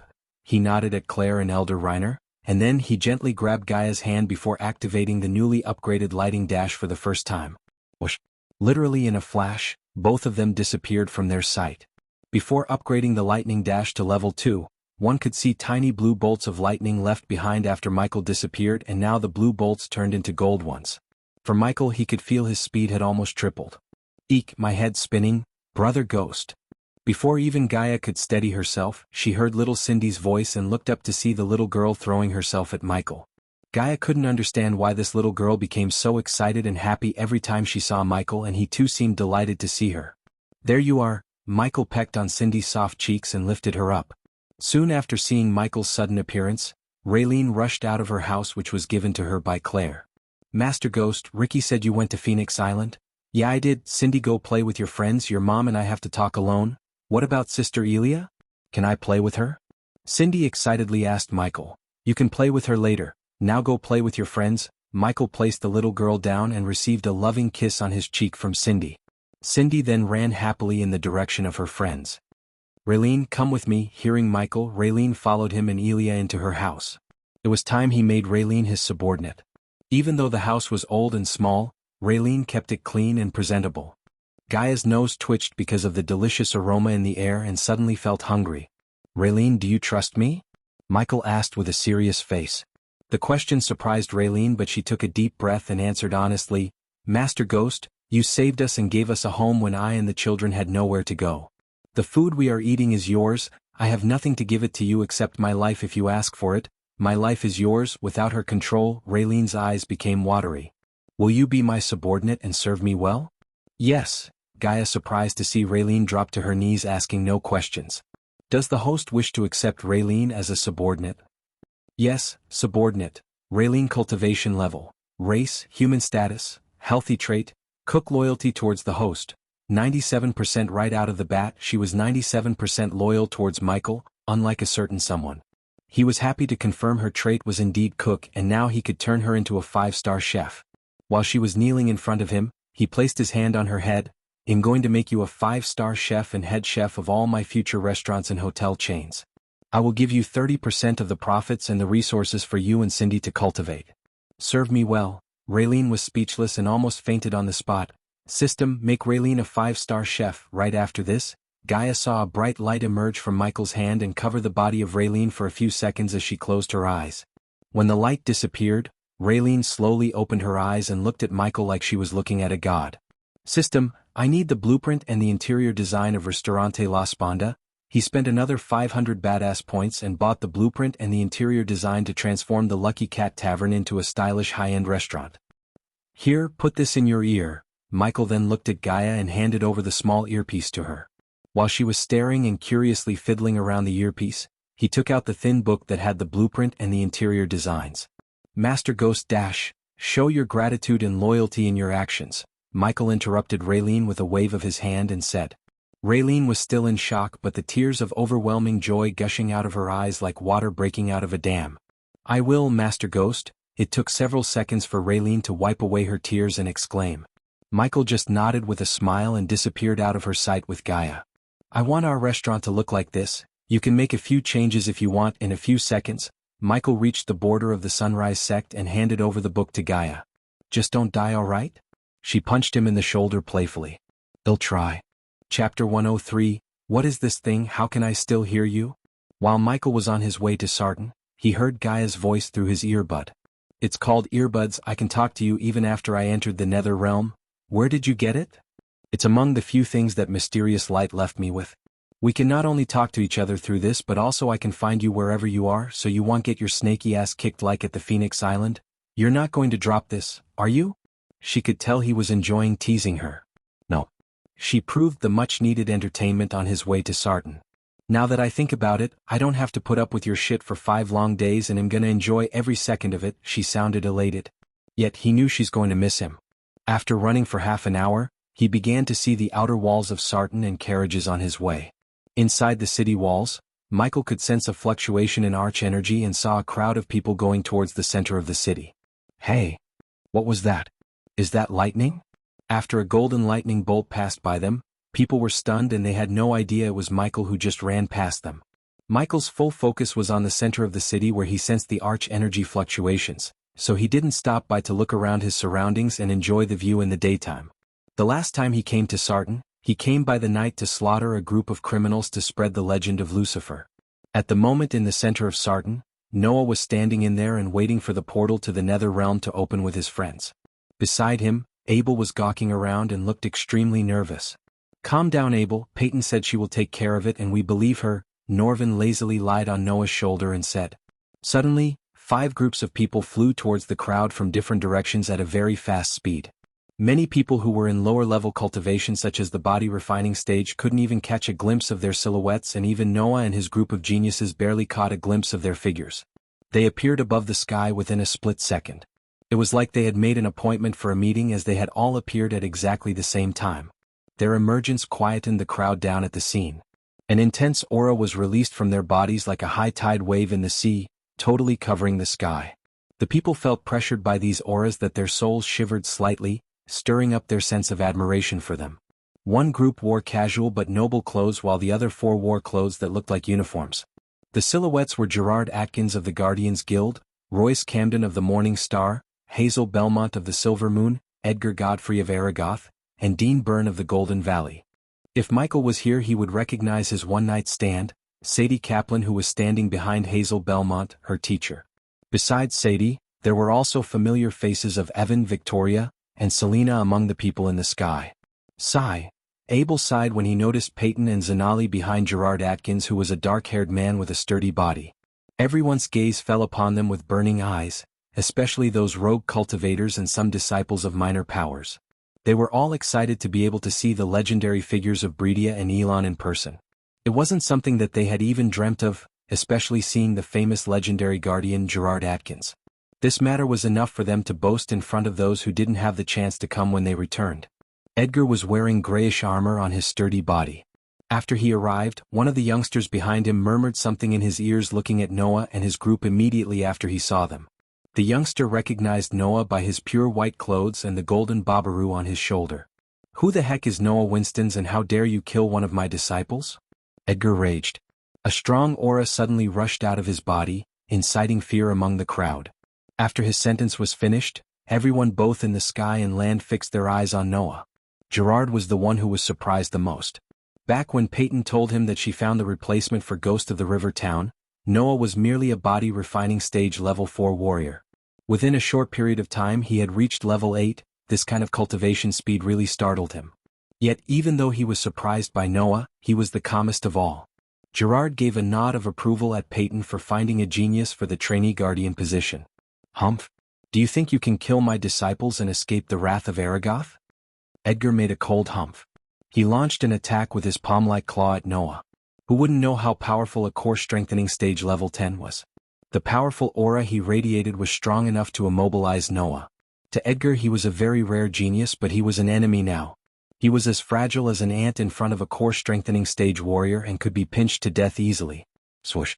At the same time, another hand made of arch energy clashed with Edgar's and destroyed Edgar's spell. Edgar, he's a member of the Guardian Guild, you can't kill him as you like. Gerard was enraged. His relationship with Edgar hadn't been very good, and Noah was his responsibility. If he didn't stop Edgar from killing his subordinate, everyone would laugh him at for his cowardice. Gerard, you wish to start a war with me just because of a trainee? Edgar's face was solemn. What if I am? Gerard calmly asked him. Edgar, this is too shameful. The famous Aragoth sect is bullying a kid. Hazel laughed, not willing to let go of the chance to send an insult to Edgar. Edgar's expression changed, he made a cold humph and stopped his attempt to attack. To personally handle a body refining stage cultivator by himself was really a shameful act.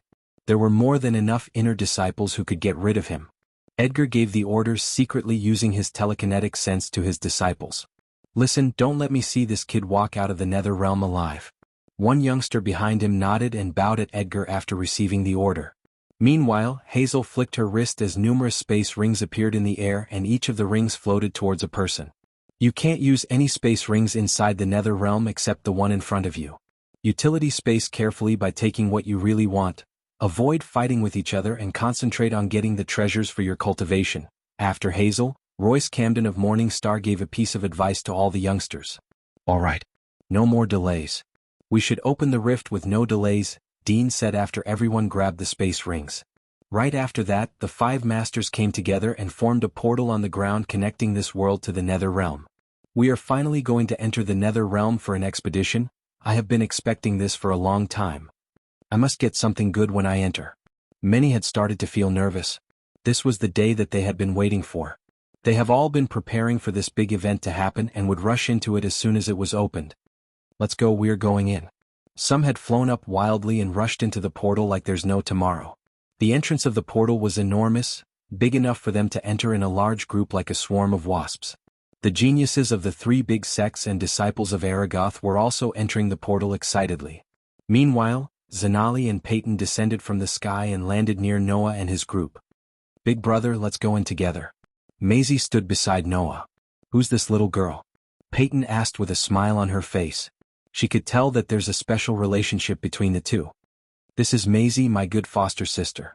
This is my friend, Abel. Noah introduced them to one another as Peyton seemed like she just realized something. She's the one you recommended us to recruit. Not bad at all. Peyton was slightly shocked to learn a 13-year-old little girl had reached the body refining stage level 5. She was a genius who could be compared to Noah or even Zanala's stepsister. Peyton, Zanali, this is Abel. He is also one of my good friends. We have faced life and death trials before. Noah patted Abel's shoulder while introducing him. Miss Peyton, Miss Zanali. Peyton put one palm on his chest and said with respect. Nice to meet you, Abel. Peyton and Zanali responded with a friendly smile. You should go. The others have already entered. You can't be left behind, Peyton said as Noah and Alicia nodded.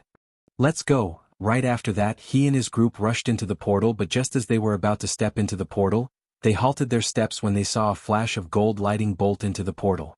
Wow, what was that? Maisie and Abel did see nothing while Noah and Alicia barely caught a glimpse of a man in the flash of lightning. That was the guy who rejected our offer of joining the Guardian Guild in the first place, Ghost. Noah and his group were stunned for a moment. They wanted to probe into this matter, but Gerard's sudden appearance pulled their attention more. Guardian Captain Peyton and Zanali immediately lowered their heads and bowed with the utmost respect towards Gerard while the others awkwardly lowered their heads. I have an important task for all of you in the Nether Realm.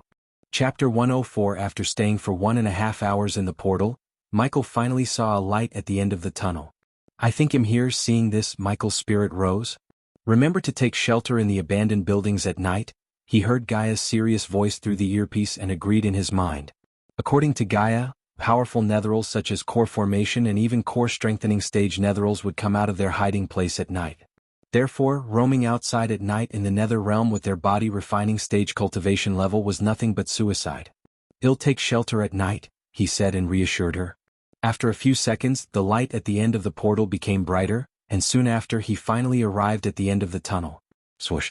Michael felt a tremendous gust of force from behind, and in a flash he was falling from the sky. Fortunately, he didn't fall from too high as he landed on the ground comfortably, breaking none of his bones.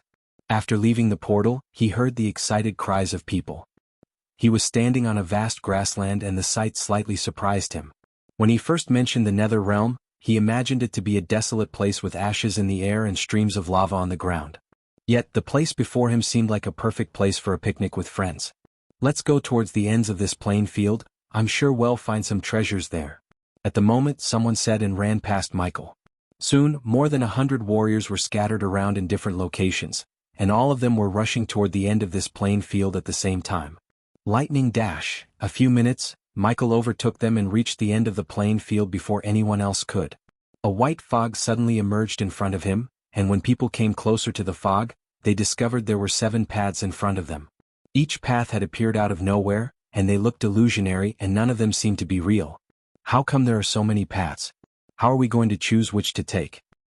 We must be extra careful. Although this place seems harmless, I'm sure it's filled with great dangers. Some paths must lead to real treasures and some must lead to great dangers. Precisely. Let's wait and see.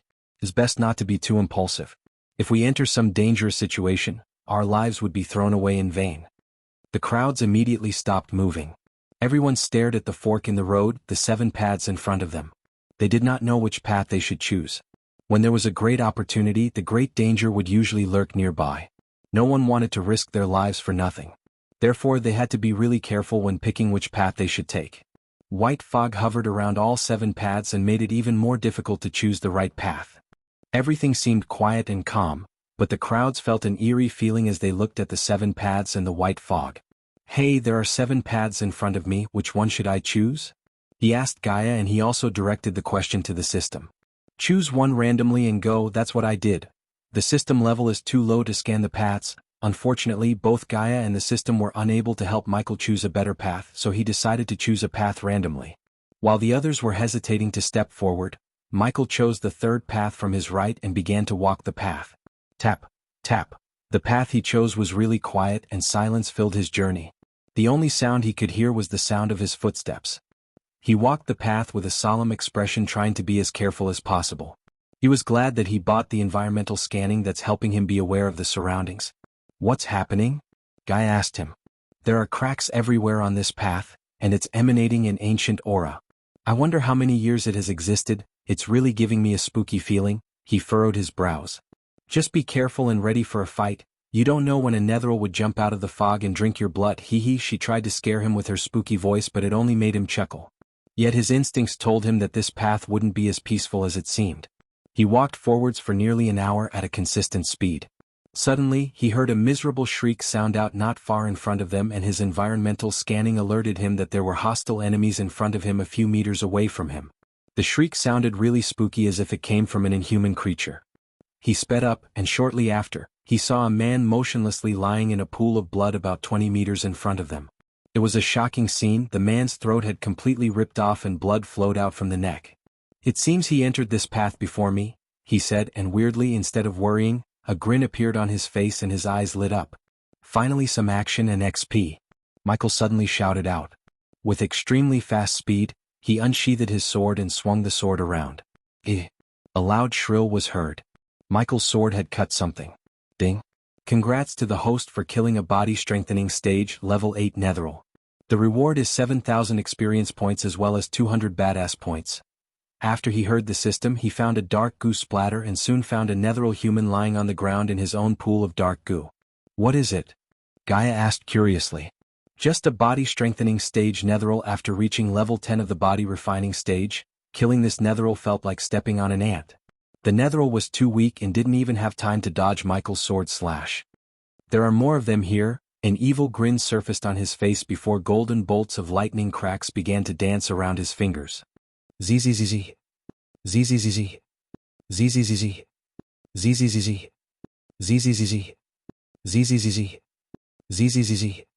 Zzz. Zzz. Ding. Congrats to the host for killing a body-strengthening stage level 8 Netheril. The reward is 7,000 experience points as well as 200 badass points. Ding. Congrats to the host for killing a body-strengthening stage level 7 Netheril. The reward is 7,000 experience points as well as 200 badass points. Ding. Congrats to the host for killing a body-strengthening stage level 8 Netheril. The reward is 7,000 experience points as well as 200 badass points. Ding.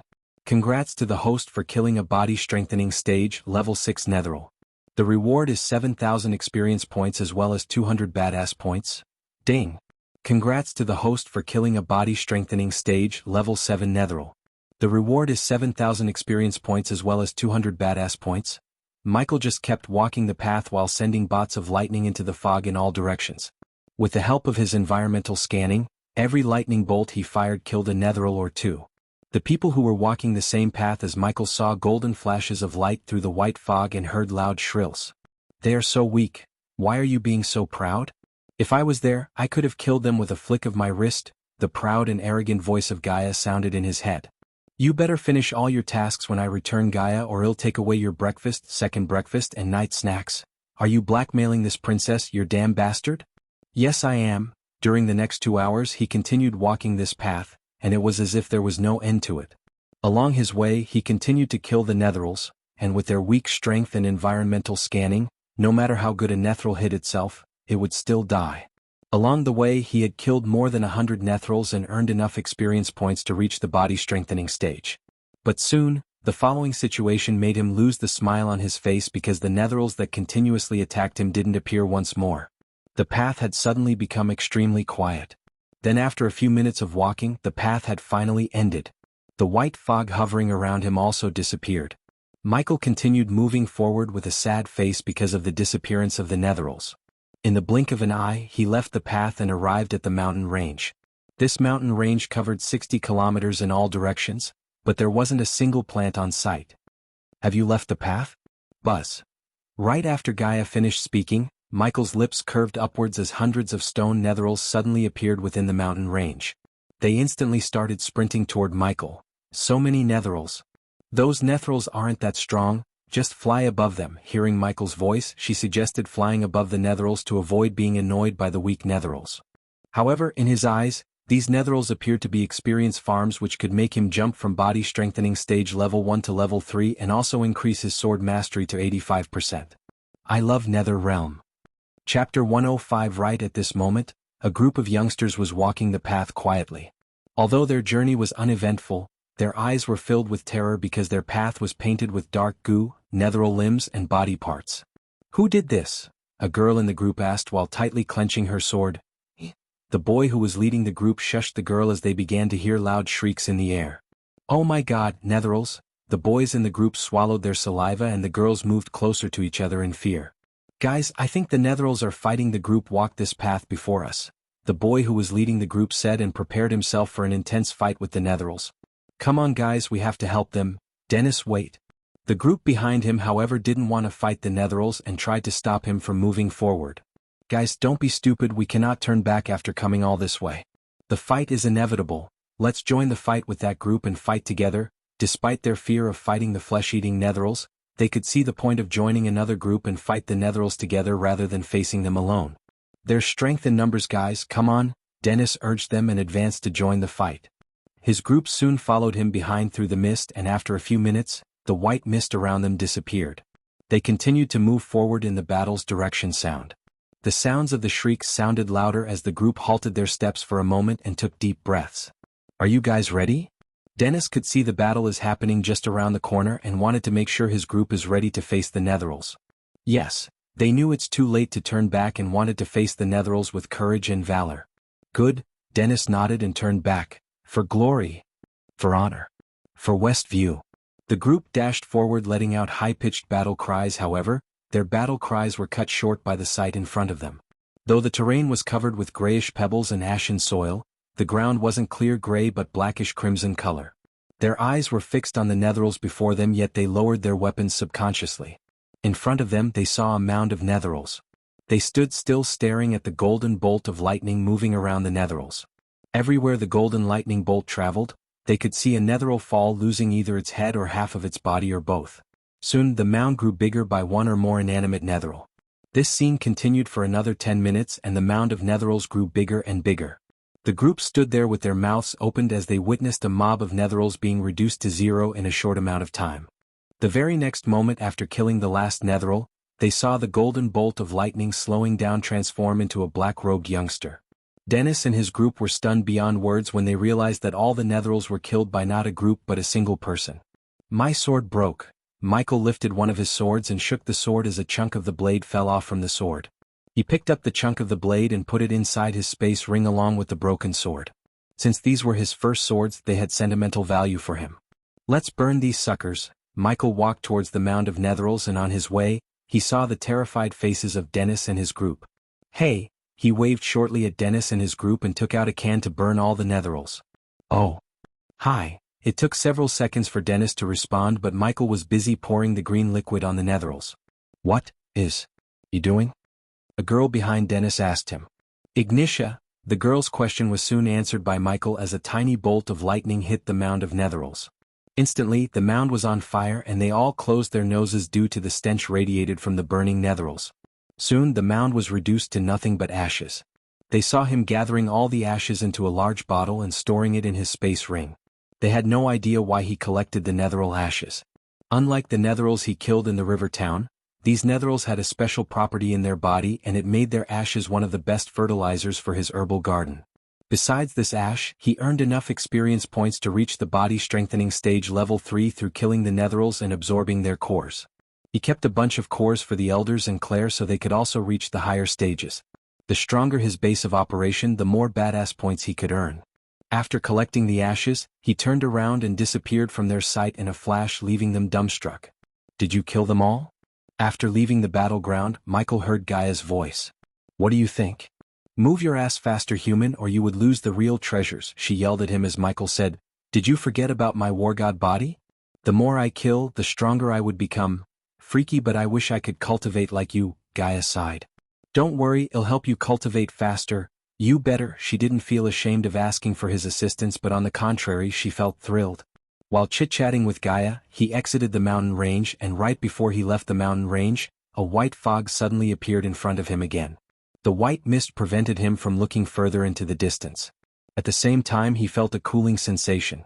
I sensed no netherals within the white fog in front of me. Once I cross this white fog I might enter another mountain range. Michael said with an excited smile. Thinking about another experience farm, he began to walk forward. Soon after he passed through the white fog. Yet, unlike his expectation, what was in front of him after passing the white mist was a great plain with a bright sky. But what attracted him wasn't this beautiful scene, it was the huge garden that was floating high above them in the sky. Is that a garden? Wasting no time, he stepped on the flying sword and dashed towards the garden. Right at this moment, figures of warriors could be seen lingering around the garden. All of them had the same excited expressions, and some of them had even started fighting each other. Furthermore, more people were dashing out from different directions. When these people saw the garden in the sky, they immediately flew toward it. Michael knew that these people were from the other paths, and there were more people on those paths than the one he chose. But none of this was important. The important thing was, the temptation caused by the garden in the sky was really powerful. Even from far he could smell the refreshing air coming from it, as well as a strong smell of herbs. The smell of herbs caused all those who smelled it to feel relaxed and refreshed. Move. I found this cavern petal. Fuck you, I found this. What is that? An oglio root? Damn. Look at that. That is the diamond leaf. An extremely rare herb in the outside world. Oh heavens, there are rare herbs everywhere.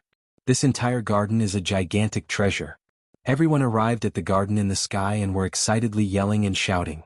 This was because they kept finding rare herbs so rare there was no way they could see them in the outside world. Haha, precious treasures. There are indeed precious treasures here. Fuck, this garden is at least 7 kilometers long in all directions. There are herbs everywhere and many of them look really old. If this garden was in our world, all superpowers would fight to the death for it. Swoosh swoosh. More and more people arrived and dashed toward the garden. After the first batch of youngsters came to the Nether Realm, more and more warriors came from all over. As long as they survived the Netheral attack, many youngsters had the chance to come here and seek an opportunity. Michael had noticed all these warriors as well. Some of them were clearly injured, and it looked like they had experienced a dangerous situation back on the paths they had chosen. However, it seemed like the danger they faced was less devastating compared to Michael's. Also, there were some paths where no one emerged from. Clearly, those who stepped onto those paths had encountered great dangers, and perhaps they wouldn't even be able to leave that place.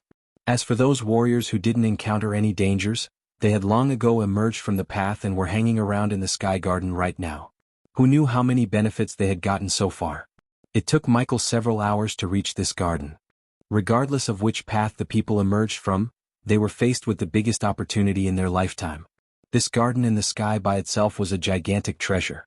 Each and every single herb here would provide significant benefits to those who obtain it. Looking at all these herbs, Michael couldn't hold his excitement as a wide grin appeared on his face. Let's begin. Chapter 106. The eyes of the people turned red, and everyone was excitedly yelling and shouting. Haha, this tiger cress belongs to me. A youngster joyfully started laughing. He stretched his arm forward and tried to grab the herb. However, right before his palm could touch the herb, a light curtain suddenly appeared and stopped his hand. At the same time he was forced 3 steps backward. Haha, idiot, all these herbs are protected by a defense mechanism. You won't be able to put your hands on them without breaking the mechanism first. All these newcomers are just idiots. Some people started laughing. Those who had arrived here first had discovered how it works. This is strange, why are all these herbs protected by defense mechanisms? One of the youngsters near Michael glared at the herbs and wondered. Without it, do you think there would still be so many herbs here? Not to mention this is only a garden with a 7 kilometers circumference. Even a 70 kilometers circumference garden would be emptied in an instant if there were no defense mechanism. Every single herb here is protected by a defense mechanism, meaning we have to break the mechanism before we can get the herb. Also, according to the rarity of the herb, how many years it has grown, and its value, the strength of the defense mechanism will be different as well. For the herbs with a higher value than others and who are also old, their defense mechanisms will be more difficult to break. Michael heard someone explain how the mechanism works to the youngster who raised the previous question. Indeed, Michael both saw many warriors restlessly working to break the defense mechanisms of those high-value herbs. One of the warriors stood in front of a diamond leaf, and his face had turned red. No matter how much strength he used, he just couldn't break its defense mechanism. Although everyone's eyes were on the rare and oldest herbs like tiger cress, Michael's eyes were on the other herbs that did not attract as many eyes as the tiger cress. Why is the host not fighting for the tiger cress? When the system realized that Michael is not walking towards tiger cress or any other precious herbs, the system asked in a curious voice. Because I didn't want to lose the chance of getting all these herbs fighting for one thing, as he said, he came before a herb called wolf pepper and reached out to grab the herb. 100 badass points to break the defense mechanism. A golden dome appeared around the herb and at the same time, he heard the system's voice in his head. 100 for wolf pepper? Sigh, he sighed and paid 100 badass points to break the shield to acquire the herb. Right after he paid the system, the golden dome dimmed and disappeared. Michael grabbed the herb while everyone was focused on tiger cress and moved to the next one. The herbal garden had hundreds of rare herbs, but only a few of them had extremely tough defense mechanisms and attracted the most eyes. Also, the people in the garden had already begun fighting for these rare herbs, ignoring the herbs that were less rare than herbs like tiger cress. Michael exploited this situation and grabbed all the herbs he could without attracting the eyes of the cultivators. The other reason Michael decided to go after these herbs was the rare herbs had people from powerful sects and families fighting for. The host should really hunt for more rare and precious herbs? And start a fight with most of the major powers in the continent? No thanks. Besides, I know what I'm doing. As a 5-star level alchemist, he knew everything there is to know about the surrounding herbs. For a normal cultivator, the tiger cress would help him, her breakthrough from the body refining stage to the body strengthening stage in one go after consuming the pill concocted using the tiger cress as the main ingredient. However, for Michael, who uses experience points and badass points, herbs like tiger cress didn't matter too much.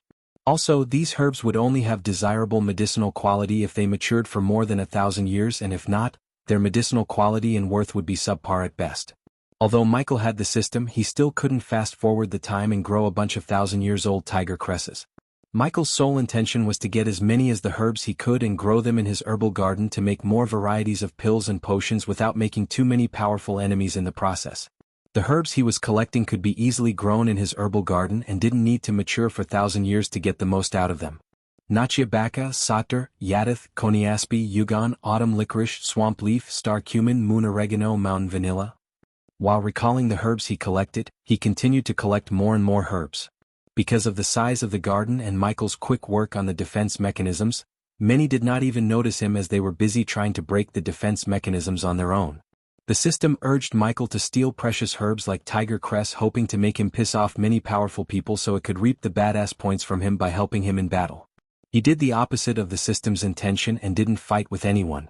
Yet, it was not true for others, as he could see intense battles all over the garden for rare herbs like tiger cress or diamond leaf. Is that who I think it is? Yes, it's that ghost who won Heaven's Gate competition. And he's also a 5-star alchemist. Fuck. He looks younger than me. Why isn't he fighting for those rarest herbs? Many people who were from Bradford and Rivertown instantly recognized Michael and started chit-chatting. They all wondered why he was not fighting for the rarest herbs but picking the ordinary herbs. Because of the rarest herbs, these people had forgotten that the herbs Michael was picking only became ordinary when they were compared to the rarest herbs. In the search for the rarest herbs, they were losing the chance of obtaining these ordinary herbs. My herbal garden is going to be awesome. The more herbs he picked, the more he felt excited. He continued to avoid battles and collect herbs. Although the garden was massive, with the help of Lightning Dash, he covered a lot of ground and obtained hundreds of herbs. While he was obtaining these herbs, he also avoided many groups who were fighting for some herbs because the garden was so big and had thousands of herbs. There was no need for fighting. Michael's goal inside the Nether Realm was to collect as many treasures as he can without making too many enemies. He liked to grow stronger in shadows and only show his power when necessary until he became stronger than everyone else in this world. Now it's time for some money making. Oh, sounds fun. He grinned hearing Gaia's excited voice and walked towards the tiger cress where a large group of people was fighting over it. Tiger cress belongs to Morning Star, we found it first. I don't see you or your sect's name on the tiger cress. The tiger cress belongs to whoever breaks this defense mechanism. Yes, that's fair. All the major powers like Aragoth, the 3 big sects, and many prominent families in Elon continent were arguing over the tiger cress. I can break this defense mechanism. Suddenly the atmosphere became silent after Michael's voice reverberated the area. Everyone in the place turned their head and saw a black-robed youngster walking towards them with a small grin on his face. Who do you think you are? What makes you think you can break this defense mechanism? He's just an attention seeker. None of them thought Michael could break the defense mechanism and return to bitch about how to get their hands on the herb. You can stand here all day trying to break the spell or let me do it for you. Michael spoke again, but this time, his voice was louder and serious. Humph, do you really think you can break this mechanism? A disciple from Aragoth asked arrogantly. Let's assume you can break this mechanism. Aren't you going to claim ownership of the herb? What if you can't break the mechanism as you said? They fired question after question at Michael as he just stood there with a smile. I know I can break the mechanism, and as for the ownership, I will sell the herb to the highest bidder. I will say this again, you can stand here all day trying to break the spell or let me do it for you. Whoever has the most gold coins will get the herb. Everyone stared at the tiger cress and Michael for a few moments before the arrogant youngster from Aragoth spoke. Alright, if you can do what you have said, you'll be richer when we return to the outside world. Michael knew this youngster was making a threat, but he didn't mind his tone because he's going to break this defense mechanism with the help of the system. Step aside, people, it's time to crack this baby open. Chapter 107. Many people, including the ones who were trying to break the defense mechanism, dropped what they were doing and quickly gathered around Michael and the tiger cress. Some of them wanted to see whether or not Michael could break the mechanism. Some of them wanted to witness the entertainment of Michael getting his ass kicked in case he couldn't break the mechanism. Michael noticed all the various expressions and thinking about the badass points he's going to get, he turned his focus on the tiger claw-shaped fruit before him. System, break this baby open. You have to pay the system 500 badass points. Michael's expression was neutral, but inside, he was cursing the system for its arrogant tone. Take it and break it, he said to the system inside. Following his command, he closed his eyes and pretended to be drawing shapes above the herb. What is he doing? He better breaks this defense mechanism. Is that Ghost of River Town? Ghost? The 5-star alchemist. Ding. Congratulations to the host for successfully being a badass. The reward is 300 badass points. Ding. Congratulations to the host for successfully being a badass. The reward is 100 badass points. Ding. Congratulations to the host for successfully being a badass. The reward is 300 badass points. Ding. Congratulations to the host for successfully being a badass. The reward is 100 badass points. Ding. Congratulations to the host for successfully being a badass. The reward is 200 badass points. People who went to the Majestic or from Rivertown recognized Michael when they saw him, and by hearing those people, many realized that the youngster in front of him was the famous 5-star alchemist of Breedia. Because of this recognition, he accumulated thousands of badass points in a flash without even actually breaking the mechanism or doing anything awesome. So he's that 5-star alchemist everyone was talking about? There was a hint of surprise in the eyes of the disciples of Aragoth, including the one who talked to Michael before. Right at this moment, the surprise in everyone's eyes turned into shock as they saw cracks appear on the golden dome's surface around the tiger crest. What the fuck? The heck? How did he? What? How? Many of the people were speechless as the number of cracks on the dome multiplied before shattering into bits of golden light. While everyone was in shock, Michael grabbed the herb in one hand and conjured his alchemical flames on the other. What are you doing? Don't. The disciples of Aragoth were the first to respond as Michael said, "As I said before, you have to pay me for this herb. If anyone tries to do anything funny, I will burn this tiger crest to ashes." By looking at the green flames in his hand and the seriousness in his eyes, they knew he wasn't kidding. After a few moments, the youngster from Aragoth stepped forward, and this time, he wasn't as arrogant as before. "We will honor our word. Aragoth will pay you 200,000 gold coins for this tiger crest. Morningstar will give you 300,000, 350,000. Without even Michael stating the starting bid, the bidding war began between the rich youngsters.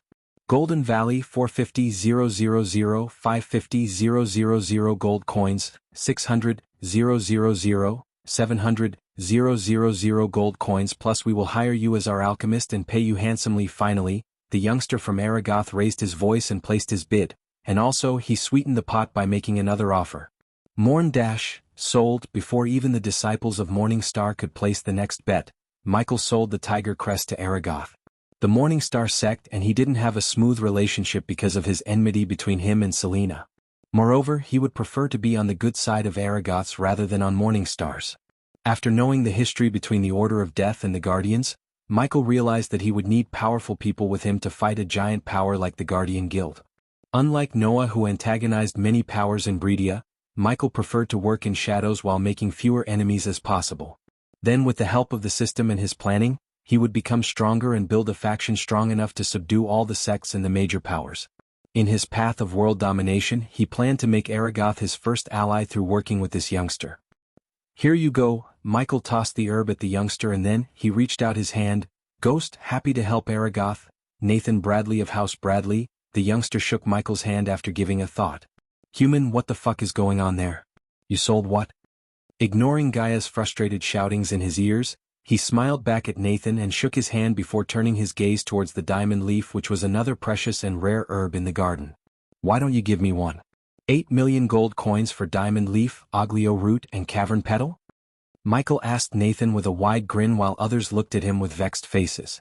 1 million and the alchemy product supply contract for the outer disciple section of Aragoth is yours, if you can handle it. That is, deal. Compared to the 800,000 gold coins, what Nathan promised was valuable and helpful to Michael because by supplying potions and pills to Aragoth, he could earn 800,000 gold coins or more in a few months. Therefore, Michael agreed to this deal immediately and bore a wide grin on his face. "Hey, I thought you're going to auction the herbs, not sell them to only Aragoth. These are not your herbs to sell. This is not fair." Because of Michael's sudden change of mind and his actions, many were riled up and began to express their objection. "Life is not fair." The smile on Michael's face disappeared and a serious look replaced his previous smile as everyone who tried to badmouth him instantly shut their traps. "Now that we made the deal, let's go get you all the herbs I promised." Michael gestured to the disciples of Aragoth to follow him to the diamond leaf. Since many have tried to break the defense mechanism and ultimately failed to do so, they could only follow and watch Aragoth get their hands on every precious herb through Michael. "Where did you learn to break defense spells?" While they were approaching the diamond leaf, Nathan curiously asked Michael. "I traveled a lot and picked up a few tricks along the way. fortunately Nathan didn't ask him to reveal or teach them the tricks. Just like its name, each leaf of diamond leaf herb glistened like a diamond. After consuming a pill or potion made using a diamond leaf, one can experience a sudden boost in their cultivation speed for an entire month or more depending on the alchemist's skill without polluting their body. Beat it! Noticing the few youngsters struggling with the defense mechanism, Nathan chased them away with the wave of his hand. Because of the sword symbol on Nathan's chest, they didn't dare to disobey his words as they sighed and ran away before glancing at the diamond leaf for one last time. You're a 5-star alchemist and you also seem to possess a talent for runes, so why did you join a sect like Sunrise? Nathan didn't even try to hide the disdain as he asked Michael. It's simple, if I'm a disciple of Aragoth, I'm just another talented disciple. But in Sunrise, I'm the only one and I can do whatever I like whenever I like, Michael answered with a smile and continued, I value my freedom above anything, that's why I turned down the Guardian Guild when they asked me to join as their trainee or whatever again. Nathan was taken aback by surprise and shock as he stared at Michael speechlessly for a few seconds. You did what? The others behind Nathan also felt a chill running through their spines because being a guardian was the highest honor in this world, yet he turned down that honor and merit. I said that I'm not interested to Peyton. Why? Until now, Nathan bore a proud and arrogant look on his face, but after hearing what he just said, his face showed only one expression, confusion. As I said, I value my freedom above anything. I don't enjoy following orders and being a good soldier. I heard someone from Aragoth tried to join the Guardians? Michael changed the topic to something else before Nathan asked too many questions about his actions. Like Michael wanted, when he asked this question, Nathan's expression changed drastically. Yes, his name is Loden Otkelson. He was brutally killed by that Noah and his lackey in the Red Summit. Aragoth will avenge Loden by killing both of them. Good luck with that. Michael snickered inside because he had a feeling that Noah is not only being protected by guardians but also something or someone else.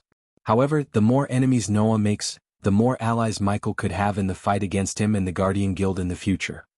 For now, Michael focused his efforts on becoming stronger and rebuilding the Order of Death and Silence rather than provoking all the major powers like Noah. As they were speaking, the system broke the defense mechanism around the diamond leaf, leaving everyone to think that Michael broke the mechanism. Here you go. Michael handed over the herb to Nathan and turned his gaze towards another herb. After taking the diamond leaf, Michael fastened his work before the nightfall approaches. He was able to see the people leaving the garden hastily. Looking at their actions, he realized that nightfall in the Nether Realm is not a joke and left the garden after setting the meeting place with Nathan to get the coins. This trip to the garden alone was worthy of his time as he gathered hundreds of herbs and earned a contract to supply pills and potions to one of the best sects in the continent, Aragoth. He couldn't wait to tell Gaia about all of this and surprise her. Chapter 108, Just as Michael was dashing towards a small cave, a bunch of Netherals was feasting on a group of youngsters in the distance. Their shriek sent a chill running through many spines who saw this scene. Michael ignored this and dashed straight into the cave, wasting no time. However, before he completely dashes into the cave, he saw a familiar ice spike penetrating through the Netherals, saving some of the youngsters from being the appetizer for the Netherals. The cave was small and had just enough room for him. Yet this small cave was a sanctuary and a calm place to stay safe. Michael sat on the ground, and because of his full black clothes, he merged with the cave's darkness and one could not see him in the cave. This is mine. When he was just about to open the system storage and count the herbs he collected, he saw a rogue cultivator rushing towards the cave. Leave, Michael calmly said as the cultivator halted his steps suddenly and looked closely into the cave. Yet, instead of turning his back and leaving the cave, the cultivator decided to step in and chase the previous occupant, Michael. Wind blast whoosh. The moment he took another step towards Michael, a gust of wind sent the cultivator flung back like a kite without an anchor. Who the fuck dared to attack me? The cultivator who was attacked forgot about the approaching nightfall in anger and rushed towards the cave after picking himself up. Ghost. However, this time when the cultivator heard the voice from the cave, he felt a cold chill running through his spine. He then immediately lowered his sword and stood there shivering in fear. Ding. Congratulations to the host for successfully being a badass. The reward is 100 badass points. Ding. Congratulations to the host for successfully being a badass. The reward is 200 badass points. Ding. Congratulations to the host for successfully being a badass. The reward is 300 badass points. Ding. Congratulations to the host for successfully being a badass. The reward is 400 badass points. Forgive me, Master Ghost, I didn't know it was you. Don't kill me. Michael was surprised to see the cultivator dropping to his knees and starting to beg. He didn't expect a rogue cultivator like him to know his name. He just told his name so someone from the river town or someone who knows him would recognize the name and stay out of the cave as well as want the others. However, this rogue cultivator recognized his name and even went to the lengths to beg, made Michael pleased because finally, his legend has started to spread across the land. Leave, he hid his joy and said with a serious voice. Thank you, Master Ghost. The rogue cultivator groveled and ran as fast as he could from Michael's sight. It feels so great to be feared at, he thought to himself, and deep down he craved for this feeling. Ever since he was little, he didn't root for heroes but rooted for the villains. This did not change even after he grew up. For example, his favorite characters were Sauron and Voldemort. His love for villains influenced him more than he realizes. Does the host fear Aragoth? Suddenly the system asked and surprised him. Why do you ask? He switched off the earpiece and asked the system. Because you could have taken all the herbs for yourself and showed that you're the boss, but instead you gave all the precious herbs to Nathan and lost the chance of earning badass points? And also few powerful enemies. And not that guy Noah. System. I know what you're trying to do. You want me to make more enemies and buy things from you to survive them. I don't know what you are and what your end game is, but you should have known this by now. I'm not suicidal and you cannot make me do anything unless I want to, he calmly explained. The system stayed silent because it knew Michael isn't easy to manipulate as it first thought. Now that the system stayed silent, he was able to count the herbs and plan his next movements. Deep down he was glad that Noah and his group did not come to the garden, and even though he wasn't afraid of Noah, he wanted to avoid the fight until he could gather enough information about Noah and the power behind him. Just what they... In a flash, the light outside disappeared like someone switched off the lights of the nether realm. There was no dusk as it turned dark without a sign. When I was young, my friend had an accord. I was kicked out without a record. I never thought I'd see that award. Ain't a soul alive that could take my friend's board. A cruel power is quite the shower. Thinking of death. Yes, thinking of death. When he switched on the earpiece, he was welcomed by Gaia's rap. I don't know who wrote this song, but I guess it's you. Michael laughed, and the moment she heard his voice, she stopped rapping.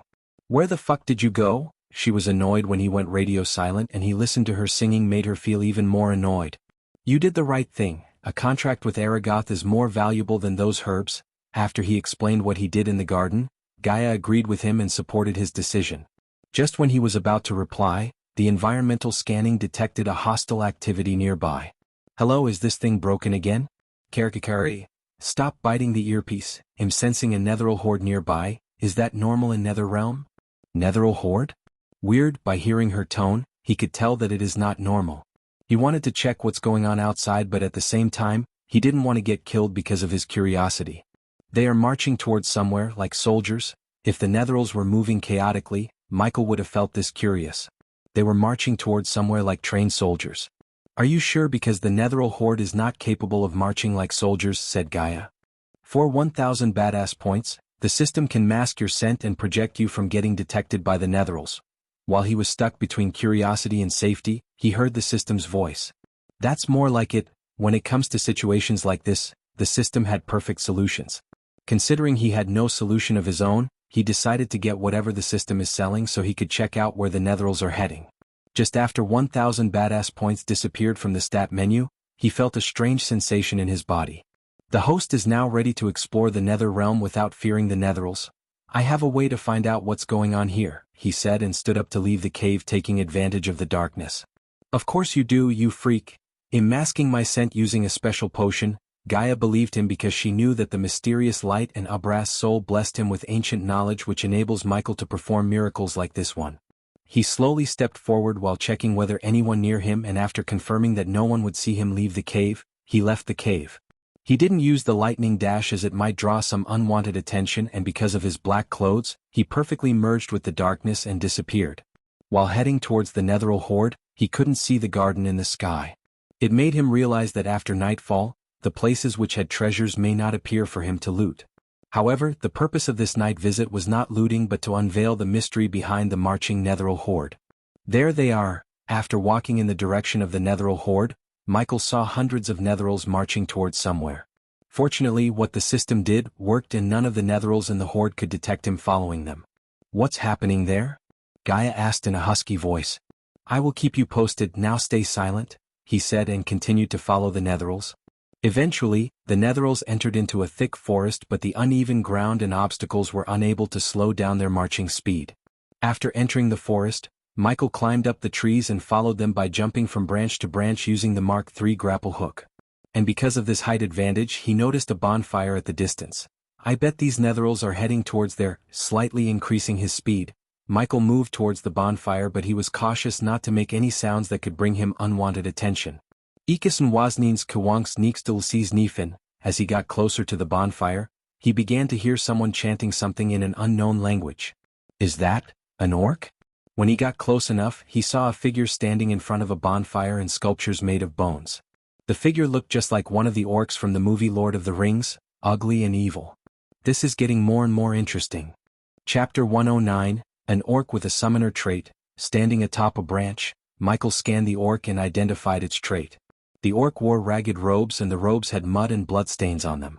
While the Netheral horde was walking towards the orc, Michael kept looking around the place to see if there's anything or anyone stronger than him nearby. The orc was only at the body refining stage level 9, and the strongest Netherals were only at the level body strengthening stage level 5. If he fought as Lucifer, no one in the body strengthening stage could survive the battle with him, and if he fought without using fear toxin or death range, only body strengthening stage level 9 and 10 could fight him head to head.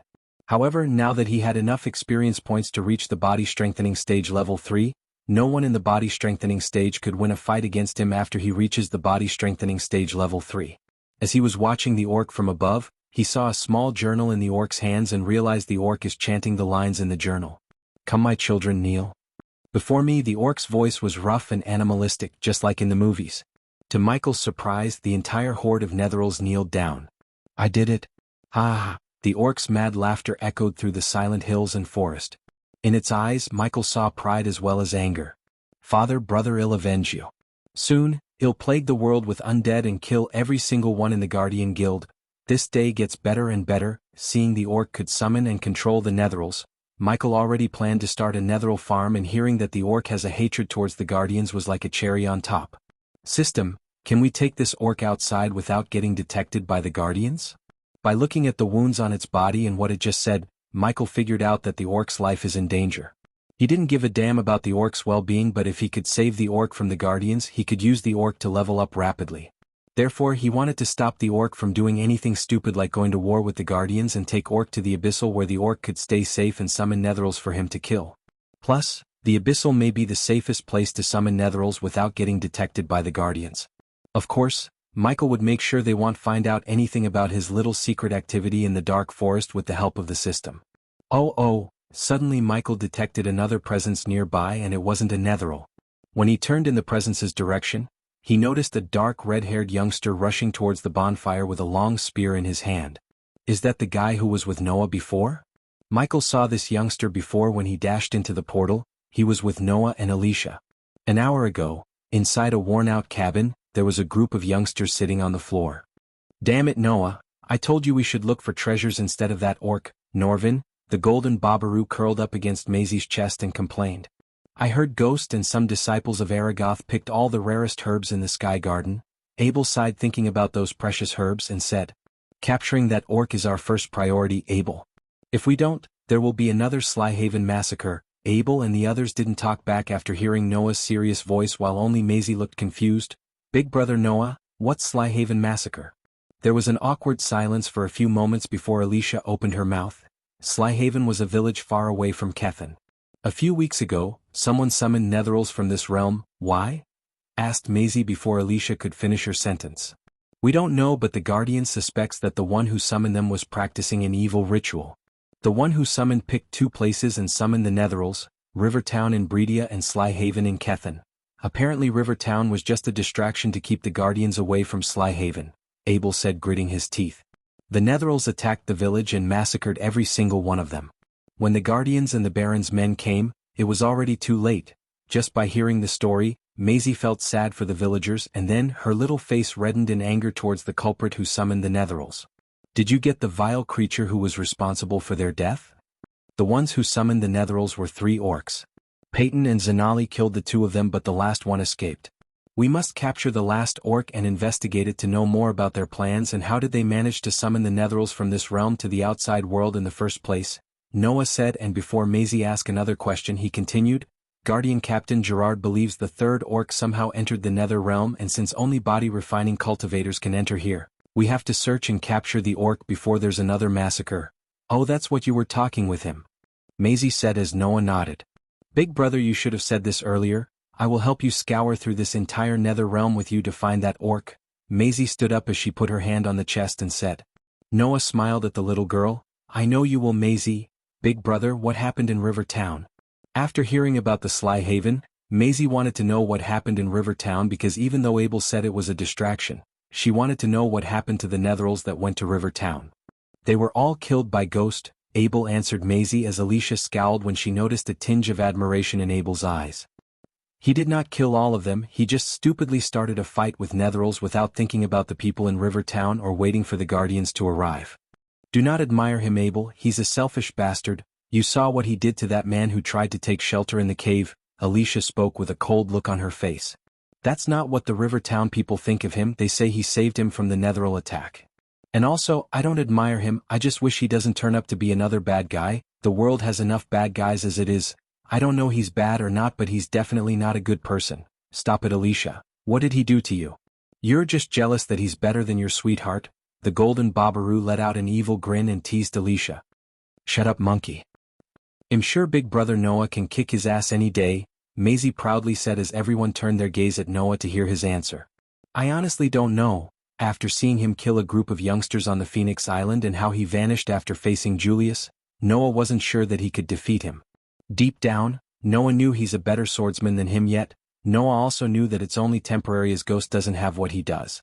You're just playing with me, big brother, I know you can beat him, hell if I get the chance I'll show him who's the boss. After the fight with the Lane family and the pills and potions gifted to her by Noah, she was able to reach the body refining stage level 8 in a matter of days. Coupled with her cultivation level and her innate ability, she was damn confident that she could face any body refining stage cultivators except Noah and Alicia. In her eyes, only Noah and Alicia were powerful and people like Ghost are just overrated. Noah just smiled and didn't answer Maisie as he was thinking about the orc. His train of thoughts was stopped when he saw Abel stand up to leave the cabin. What are you up to? Asked the golden Babaru. Did you forget what I said to you before? He said and showed his wrist to the monkey. On his forearm there was a star-shaped mark and in the darkness, it glistened. This is the mark of God. No Netheral or any evil forces can sense my presence, but dash. Let him go, Alicia, this is the reason I brought Abel here. Only he can go search all the caves and shelters for that orc, Noah interrupted Alicia. At first, they worried about Abel's safety, but after Noah explained the effects of the mark, they agreed to let Abel go outside. If you face any trouble that you can handle, use this. Noah tossed Abel a circle talisman. A long-range teleporter talisman, where did you get this? Looking at the glistening talisman in his hand, Abel asked in surprise. Zanali, now go find the orc so we can focus on finding treasures. Noah waved him off as Abel left the cabin to search for the orc. At this moment, Abel did not know that the orc is not the only one he's going to find. Chapter 110. Abel was roaming around and searching the shelters when he saw a horde of Netherals marching into the forest. Because of the mark on his forearm, he was fearless of the Netherals and followed them behind to see where they were going.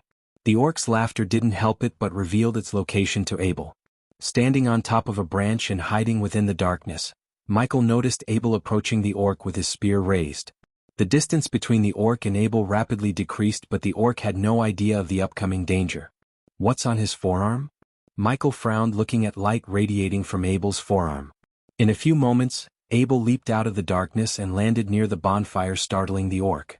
Who? The orc stumbled back in shock, and before it could order the Netherals to attack the intruder, Abel's spear tip glowed and let out golden rays of light. Holy blast! The rays of light transformed into a small orb and dashed at the orc, who was still trying to stand on its feet. Boom! However, just as the orc was struggling to stand up, the light orb Abel sent blasted the orc and nailed it onto the tree behind. You will pay for all the lives you took, you filthy miscreant. Abel's eyes were filled with rage.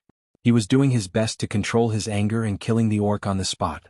The golden light soon wrapped around the orc's mouth as well as its body, leaving the orc with no room to wiggle or even move its finger. He'll take care of these later, but for now you're coming with me. Although the orc was at body refining stage level 9 and Abel was at only level 8, the wounded the orc suffered weakened it to great extent. Coupled with Abel's attack speed and surprise entrance, he was able to capture the orc without much trouble. Abel looked at the orc struggling to move, but it could only move its eyes. Those eyes were filled with shock and fury. If looks could kill, Abel would have died 1,000 times. Ironically, even with the army of Netherils in its control, the orc couldn't save itself from getting captured. It desperately tried to open its mouth and gave an order to the Netherils in front of it, as without its order, the Netherils literally wouldn't do anything. Suddenly Abel noticed the change in the orc's eyes. Previously they were radiation anger and shock, but now, they were wide and filled with immense terror.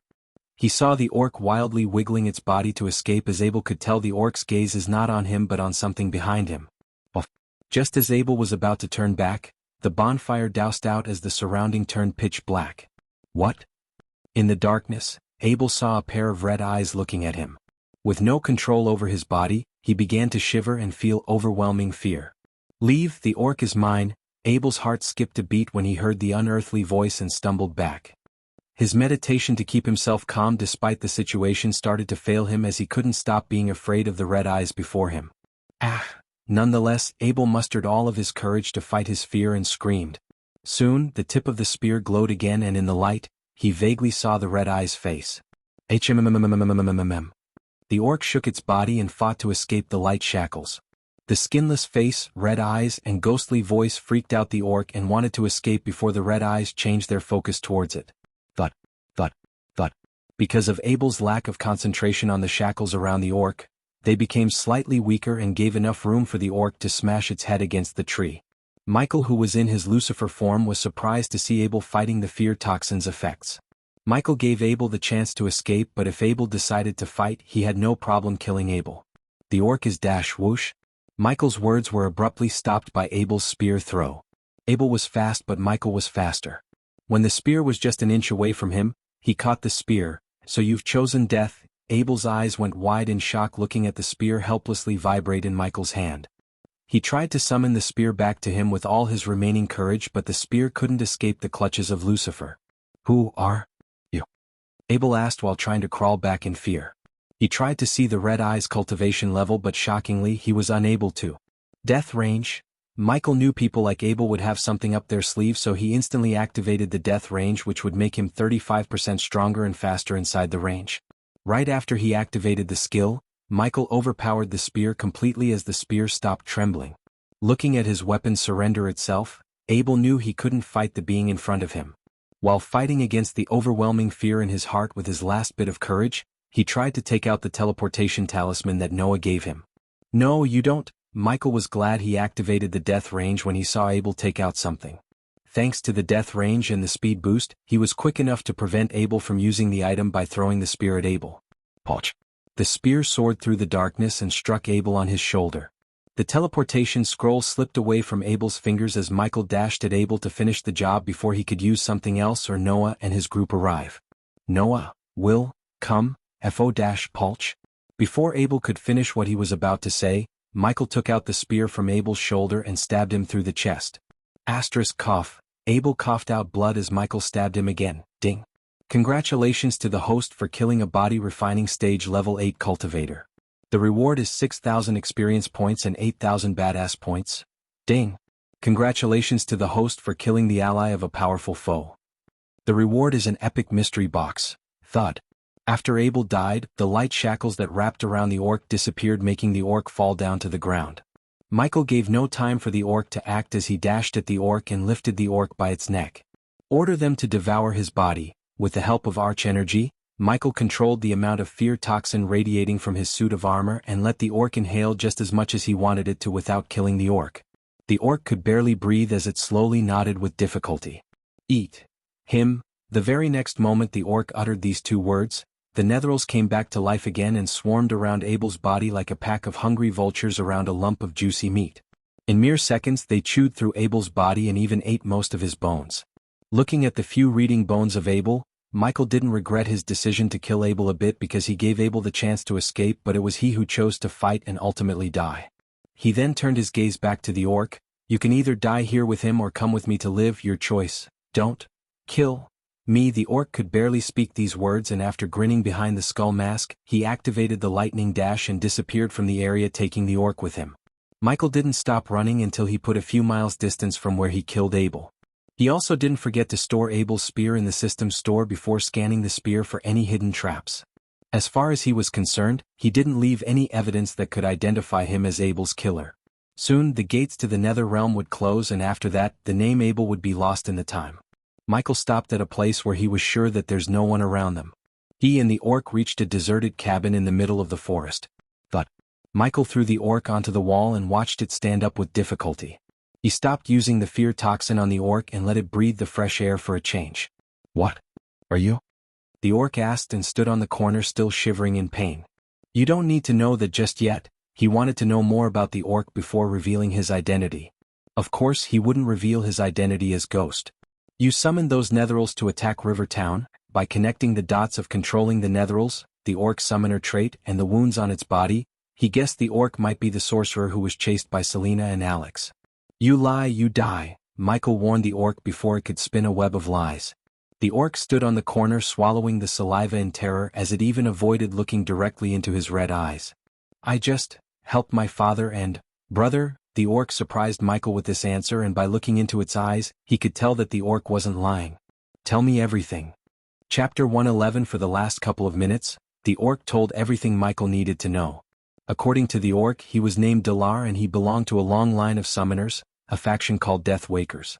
The orc said his father and brothers were the ones who summoned the netherals, but he also said they did that as an experiment and not to attack anyone. Obviously, Michael was not a fool to believe the last part, yet he chose not to cross-question the orc because he didn't bring the orc here to punish him but used the orc to level up quickly. As for the enmity between the orc and the Guardians, the matter was simple. The Guardians chased and killed Dalar's father and brother as well as all their family including little orcs. Dalar said he was learning summoning from his father and brother to build a kingdom unifying all the orc villages that were scattered throughout the continent. He somewhat believed Dalar because he did see Dalar let out mad laughter after summoning the netherals, showing Michael that it was Dalar's first time summoning netherals. Besides, if Dalar was an expert in summoning netherals, he would have summoned stronger netherals. In his path to world domination, he knew the Guardians would stand against him. Therefore a fight with the Guardians was inevitable, and if Dalar could help him in the fight, he would let Dalar live to serve him as his subordinate.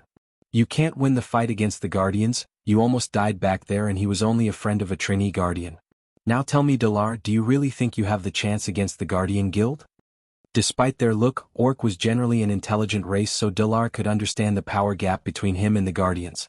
Now that the entire Guardian Guild was searching for him, Dalar realized that he needed someone powerful enough to protect him, and the being in front of him looked more terrifying than any Guardian he had met. Serve me well and you'll not only get to see the Guardians destroyed but also get a kingdom for your race. There was a glint of surprise hidden within Dalar's eyes but also doubt and suspicion. Will you serve me as my subordinate? Asked Michael. Considering he couldn't threaten the Orc to be his subordinate, he had to offer Dalar something and make him agree to be his subordinate willingly. Warning. Warning. Warning. Warning. Warning. System. Error. Omega. Threat. However, the next moment, Michael's vision completely turned red and the system was screaming inside his mind. He instantly opened the system and saw the multiple warnings in the interface. System, what's happening?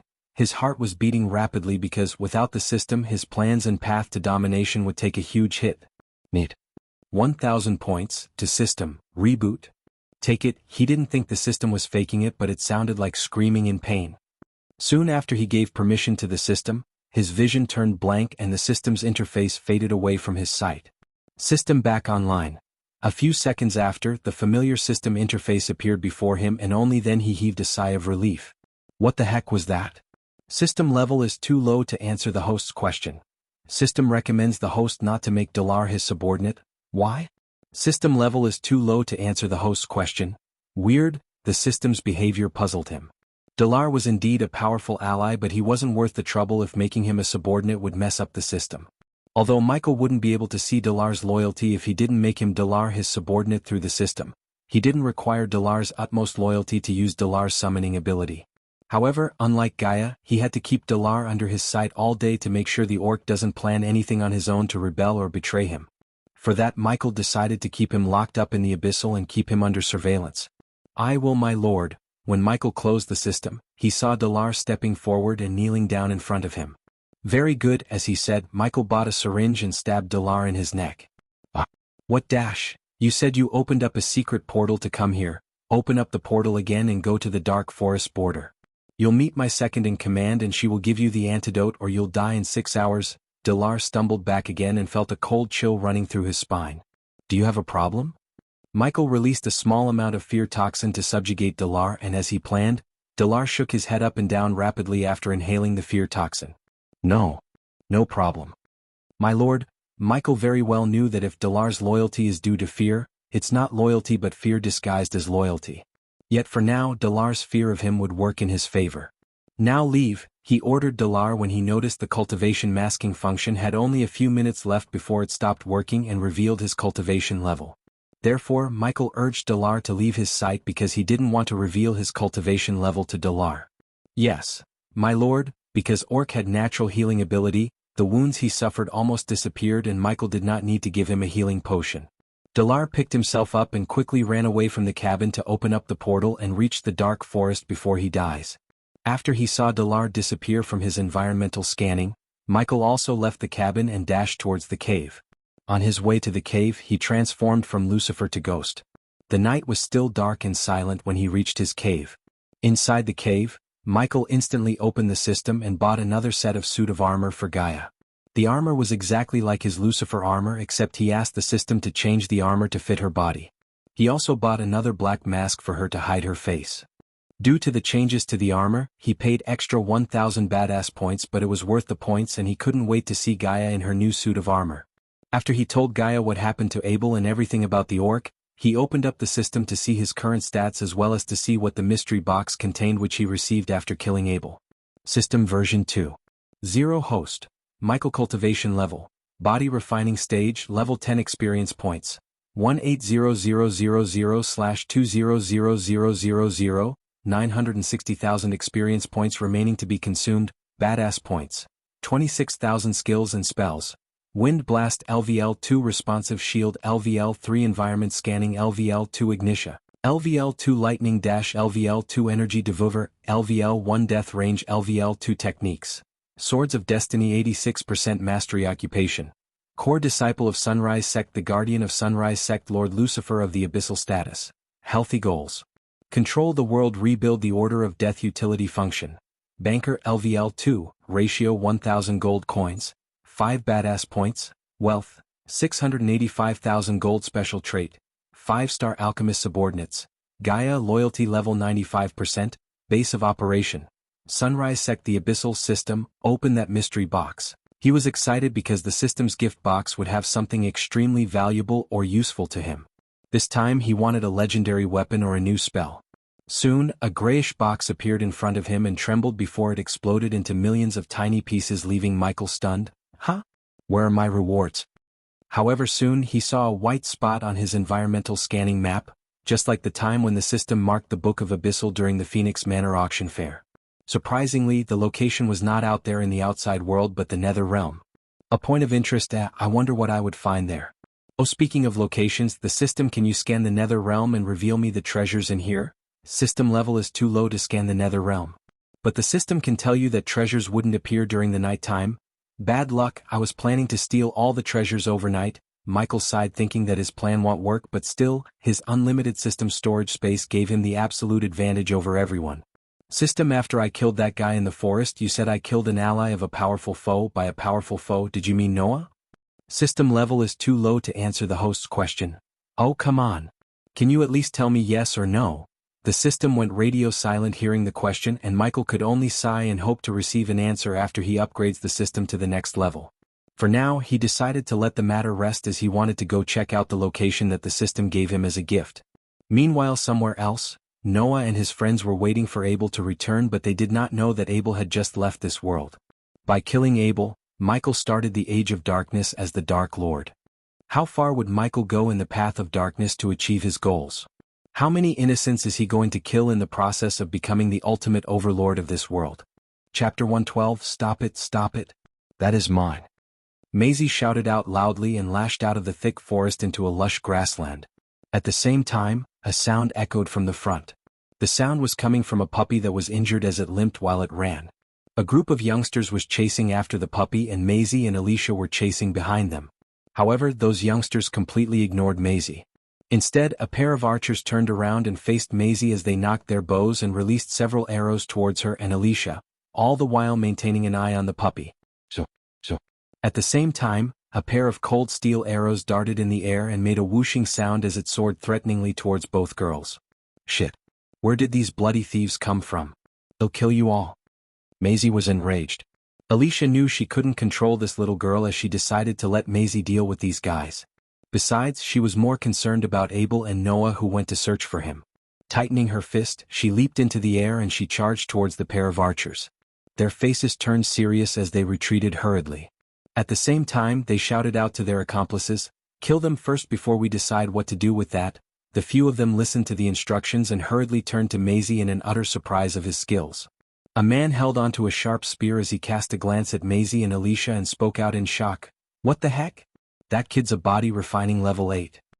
Let's just kill the kid and her friend and get the real prize." Boom. Boom. Boom. The pair of male archers and Maisie exchanged several blows. Their faces were grave as they spoke out in fear. "Don't underestimate her. She's strong as fuck. Luckily we managed to dodge her blows just by an inch. If not, we would have been fucked." "Oh?" The three of them listened to his words and cast their gaze at Maisie. Looking at all their gazes turned towards Maisie, Alicia frowned because, among the group who were chasing after the puppy, 5 of them were body refining stage level 9. The pair of archers were in the 8th level of the body refining stage. The rest of them were level 8 body refining stage cultivators. Their combined number was 20 in Maisie and she had no chance of surviving the battle without Noah with them. Initially, only Maisie and she were chasing the puppy, but because of the disciples from the Broad River sect who couldn't keep their mouth shut, many rogue cultivators joined the fight for the puppy. "You go after our prize and well deal with them." After giving the order, the rest of the group blocked Maisie and Alicia's path. Maisie's face turned red in anger as she kicked the ground and spoke out loud, "I was the one who found it first. The rest of you started chasing it without saying anything and wanted to steal it from me. Run away before it'll break all your bones." All of them listened to the little kid speak and paused for a second before bursting out into intense laughter. "Break our bones? Ah, that's hilarious. You two seem to be one of those freaks of nature, we get it, but look how many of us are here. You can't win this fight. It was us who saw it first and it was you two who's trying to steal it from us. Besides, so what if you saw it first? This is Nether Realm, not your house. Even if you came from a big and powerful family, you are nothing but a chicken waiting to be slaughtered here." Maisie, Alicia tried to stop Maisie before she does something rashly, but the little girl was too cocky. "Fine, we'll do this the hard way then. Do you wish to battle us alone or together? I suggest all of you attack together so that I could go and break your underling's hands before he puts his dirty hands on my pet." The group paused again in shock at her big words. Their mouths were wide open like fools before they burst out in laughter again. "Ah, I didn't hear wrongly, did I? Did this kid ask us to attack them all together?" Kid, please don't assume that just because you've reached the body refining stage at this young age, you are unrivaled in this world. You should have taught that kid to keep her mouth shut, girl. People who think too highly of themselves will always meet their doom sooner rather than later. Clearly your time to die isn't very far away. As they finished speaking, the few of them had mocking looks on their faces as it turned to cold laughter as they began their assault. Maisie's eyes squinted as she laughed coldly as well. "Don't worry, my death date is still very far away. However, for the rest of you, you already have one foot into the realm of the dead." Alicia knew it was too late to back off as she prepared to fight off them and hoped Noah would come to their rescue. At this moment, she missed having Noah's pills and potions to boost their power level. "Ah, what a sharp tongue you have. What an ignorant fool, kill them." "Good." The man and woman duo acknowledged before casting their spells. Their flying swords flew up into the sky and circled around their heads before conjuring a flaming ring that hovered just above them. They both pointed towards Maisie and Alicia in unison. The pair of archers took several steps back in order to gain some distance. They summoned their arch energy to their hands and prepared to fire arrows. Boom. Just as the two sides about to clash, a body came back flying while spurting out blood all over them. The body collided heavily with a boulder some distance away, and the collision force left deep cracks onto the boulder. The sudden appearance of the body caused the ring of fire to disperse. Everyone including Alicia and Maisie stared at the headless body as one of the archers screamed out in horror, "It's Bowen." Ghost. While the group was staring at the body, Alicia looked up to see Michael walking towards them. She also saw Maisie's pet sitting comfortably on his shoulder. Soon, one by one, everyone turned their gaze away from the body and noticed Michael. The man wielding the spear had an ashen look as he cast a glance towards Michael. His face showed both fear and shock. "Did you kill him?" The pair of them spoke out furiously through gritted teeth as they nocked another arrow.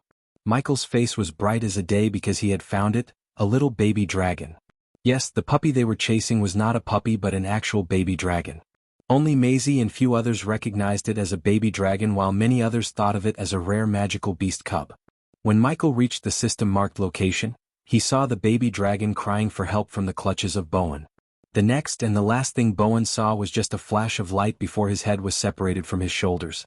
Michael then gently picked up the dragon and saw the wounds on its body. He immediately gave the baby dragon the healing potion and even gently poured it into its mouth.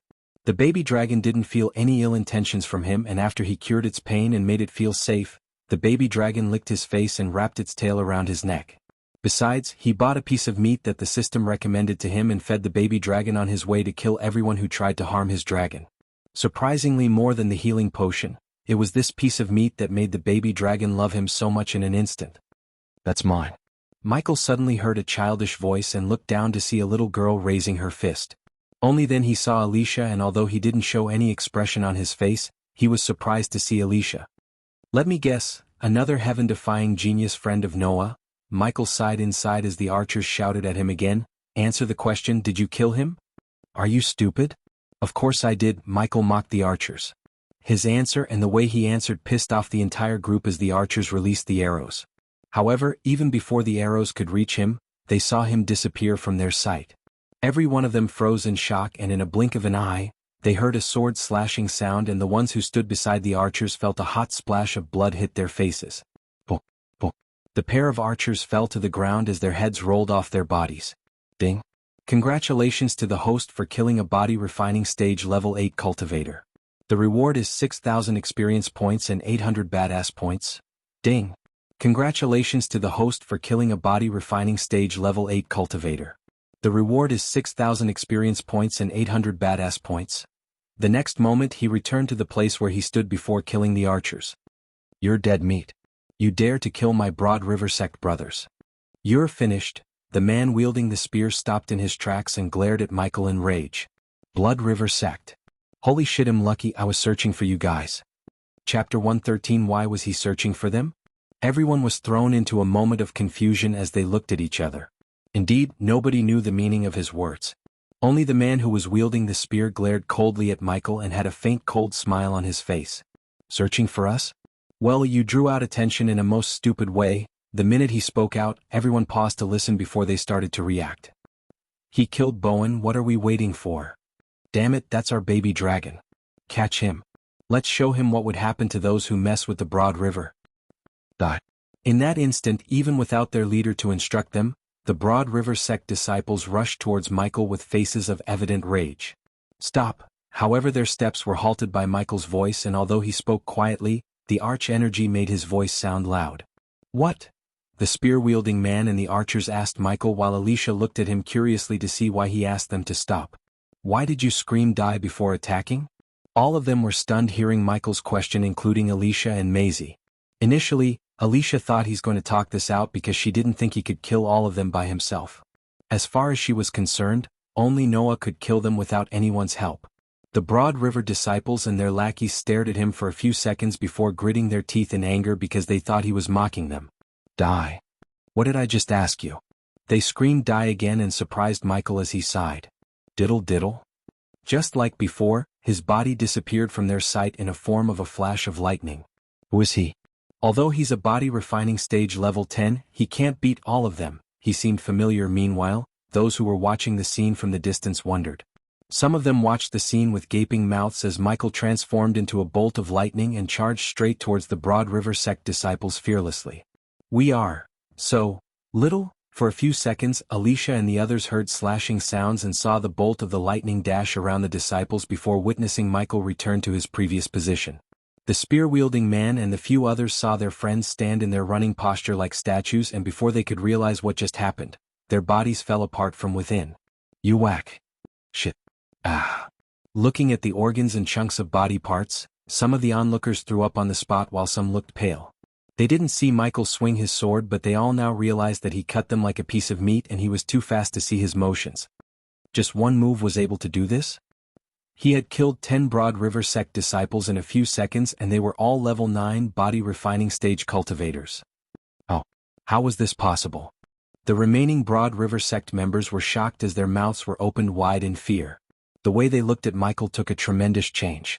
Their arrogant facial expressions gave way to that of fear as though they were looking at a strange beast. Xianxia was shaken as well.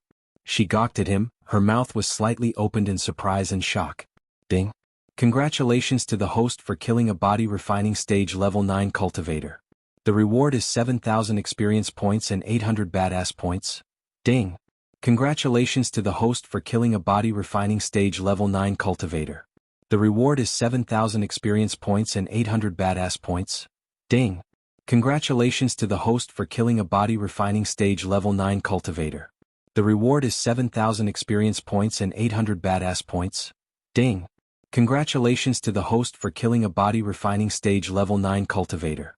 The reward is 7,000 experience points and 800 badass points. Ding. Congratulations to the host for killing a body refining stage level 9 cultivator. The reward is 7,000 experience points and 800 badass points. Ding. Congratulations to the host for killing a body refining stage level 9 cultivator. The reward is 7,000 experience points and 800 badass points. There were continuous beeps that echoed in his head and they continued to ring without stopping for a couple of seconds. Ding. Congratulations to the host for successfully being a badass. The reward is 500 badass points. Ding. Congratulations to the host for successfully being a badass. The reward is 2,000 badass points. Ding. Congratulations to the host for successfully being a badass. The reward is 300 badass points. Ding. Congratulations to the host for successfully being a badass. The reward is 500 badass points. Ding. Congratulations to the host for successfully being a badass. The reward is 3,000 badass points. His unconsumed experience points reached almost 1 million points, which would let him break through to the body strengthening stage level 3 in one go. Also, his badass points were nearing the amount 40,000 after everyone including Xianxia and Maisie. Are you alright, baby dragon? He would have killed them all in one go, but he stopped using lightning dash as the baby dragon was not very familiar with the feeling of being moving that fast. Its little face already seemed slightly green and Michael feared that it would barf on him. He already realized that the baby dragon could understand the human tongue, and after hearing his question, it tried to say something but only the hoo-hoo sound came out of its mouth. What happened to your smug faces? Don't like being bullied? Looking at the Broad River disciples who had now lost their fighting courage, Michael snickered. Those who were watching the scene had looks of fear and surprise etched across their faces. They were standing still from shock and didn't move an inch. Diddle, with a devilish grin on his face, he stepped forward instead of using the lightning dash. With each step he took forward, the remaining group of Broad River Sect cultivators took a step back unconsciously due to fear. Diddle, at the very last moment, the group of Broad River Sect disciples regained their senses and started conjuring different spells in a bid to defend themselves, but were still scared stiff. We are so little, regardless of whatever spells or skills they cast, they couldn't touch Michael through his responsive shield. After their futile attempts to defend themselves were made apparent, they stared right at the silver sword as it descended down upon their faces. At the next moment, everything turned black as they bade farewell to this world. To the future Dark Lord, all these attempts to defend themselves were pointless. The onlookers stared at him wide-eyed, completely astonished and somewhat fearful. Why is he this powerful? Who the heck is he? He must be using some epic to defend himself from their attack. Also, did you see the spell he used before? I couldn't even see him. He mumbled something before attacking. That must have been the reason for his power. Alicia's face showed a gloomy expression looking at Maisie, and the reason she came into the nether realm, the baby dragon. Now the chance of her getting the baby dragon seemed much less possible. Even Noah wouldn't fight him for the baby dragon because it didn't belong to Maisie, but she only found it first. She could see the baby dragon had already started to feel safe around him and thinking of him as its friend. Meanwhile, Michael was killing the rest of the Broad River Sect happily as well. The system was repeatedly beeping in his mind, informing him of the rewards he had received. Ding. Congratulations to the host for successfully being a badass. The reward is 500 badass points. Ding. Congratulations to the host for successfully being a badass. The reward is 500 badass points. Ding. Congratulations to the host for successfully being a badass. The reward is 500 badass points. Plop. At the very end, Michael slapped the last one standing, the one who was wielding the spear. He then stood in the middle of the wreckage of dozens of bodies and grabbed the man by his neck and lifted him up. He then shouted out loudly, "What's your name?" The man struggled to breathe and barely managed to say his name, Sa. Ender, I need you to deliver this message to your sect master. Ghost of Sunrise Sect asked him to come to Sunrise Sect the next moment he hears this from you, or the next day, there won't be a Broad River Sect. He threatened Sander and shocked everyone around him. In his mind he had plans for this Broad River Sect. Ghost. Sander hesitated for a moment as he searched his memories before realizing he had heard this name before. His eyes went wide and then slowly asked, "What's your feud with us? Seriously? Do you think I don't know your history of bullying my sect whenever you get the chance? The time of bullying my sect is over. From now on, it will be us who do the bullying." Michael chuckled while saying the latter part. Sander felt an ache in his chest as he nodded and wanted to escape with his head attached to his shoulder. Alicia and Maisie were trying to keep their mouths closed but had weird expressions on their faces. Unlike Abel believed, after they heard what he just said, they realized that he's not any different than an arrogant young master. Alicia thought that even if the Broad River Sect had bullied the Sunrise Sect before, killing them brutally like this and threatening to end their sect didn't go well with her. "Now run along," he patted Sander on the cheek playfully and threw him away. Sander felt extremely relieved and didn't even take his spear from the ground as he ran as fast as he could from the sights of Michael. "Who?" The baby looked happy to see him run away as it affectionately licked Michael's face. In Maisie's mind, the baby dragon was her, and seeing it play with Michael made her little face turn red in anger. And just as he was about to turn and leave, Maisie stepped forward and raised her voice at Michael. "Stop right there." Chapter 114. Michael was surprised at the little girl and turned to face her. She was nearly Cindy's age, but in his eyes, this little girl was nowhere near Cindy as she seemed extremely arrogant and tyrannical. "It's mine." Even though there was no need to raise her voice to reach him, she shouted in a domineering way. For a moment, he stared at Alicia and hoped she would warn this little girl, yet Alicia did nothing. He kept staring at the little girl and didn't speak a word as she stepped forward and pointed her finger at the baby dragon. "That baby dragon belongs to me, Maisie Cooper." Alicia almost forgot how domineering this little girl could be. They didn't see this side of Maisie because when Noah was around, Maisie would behave like an obedient kitten.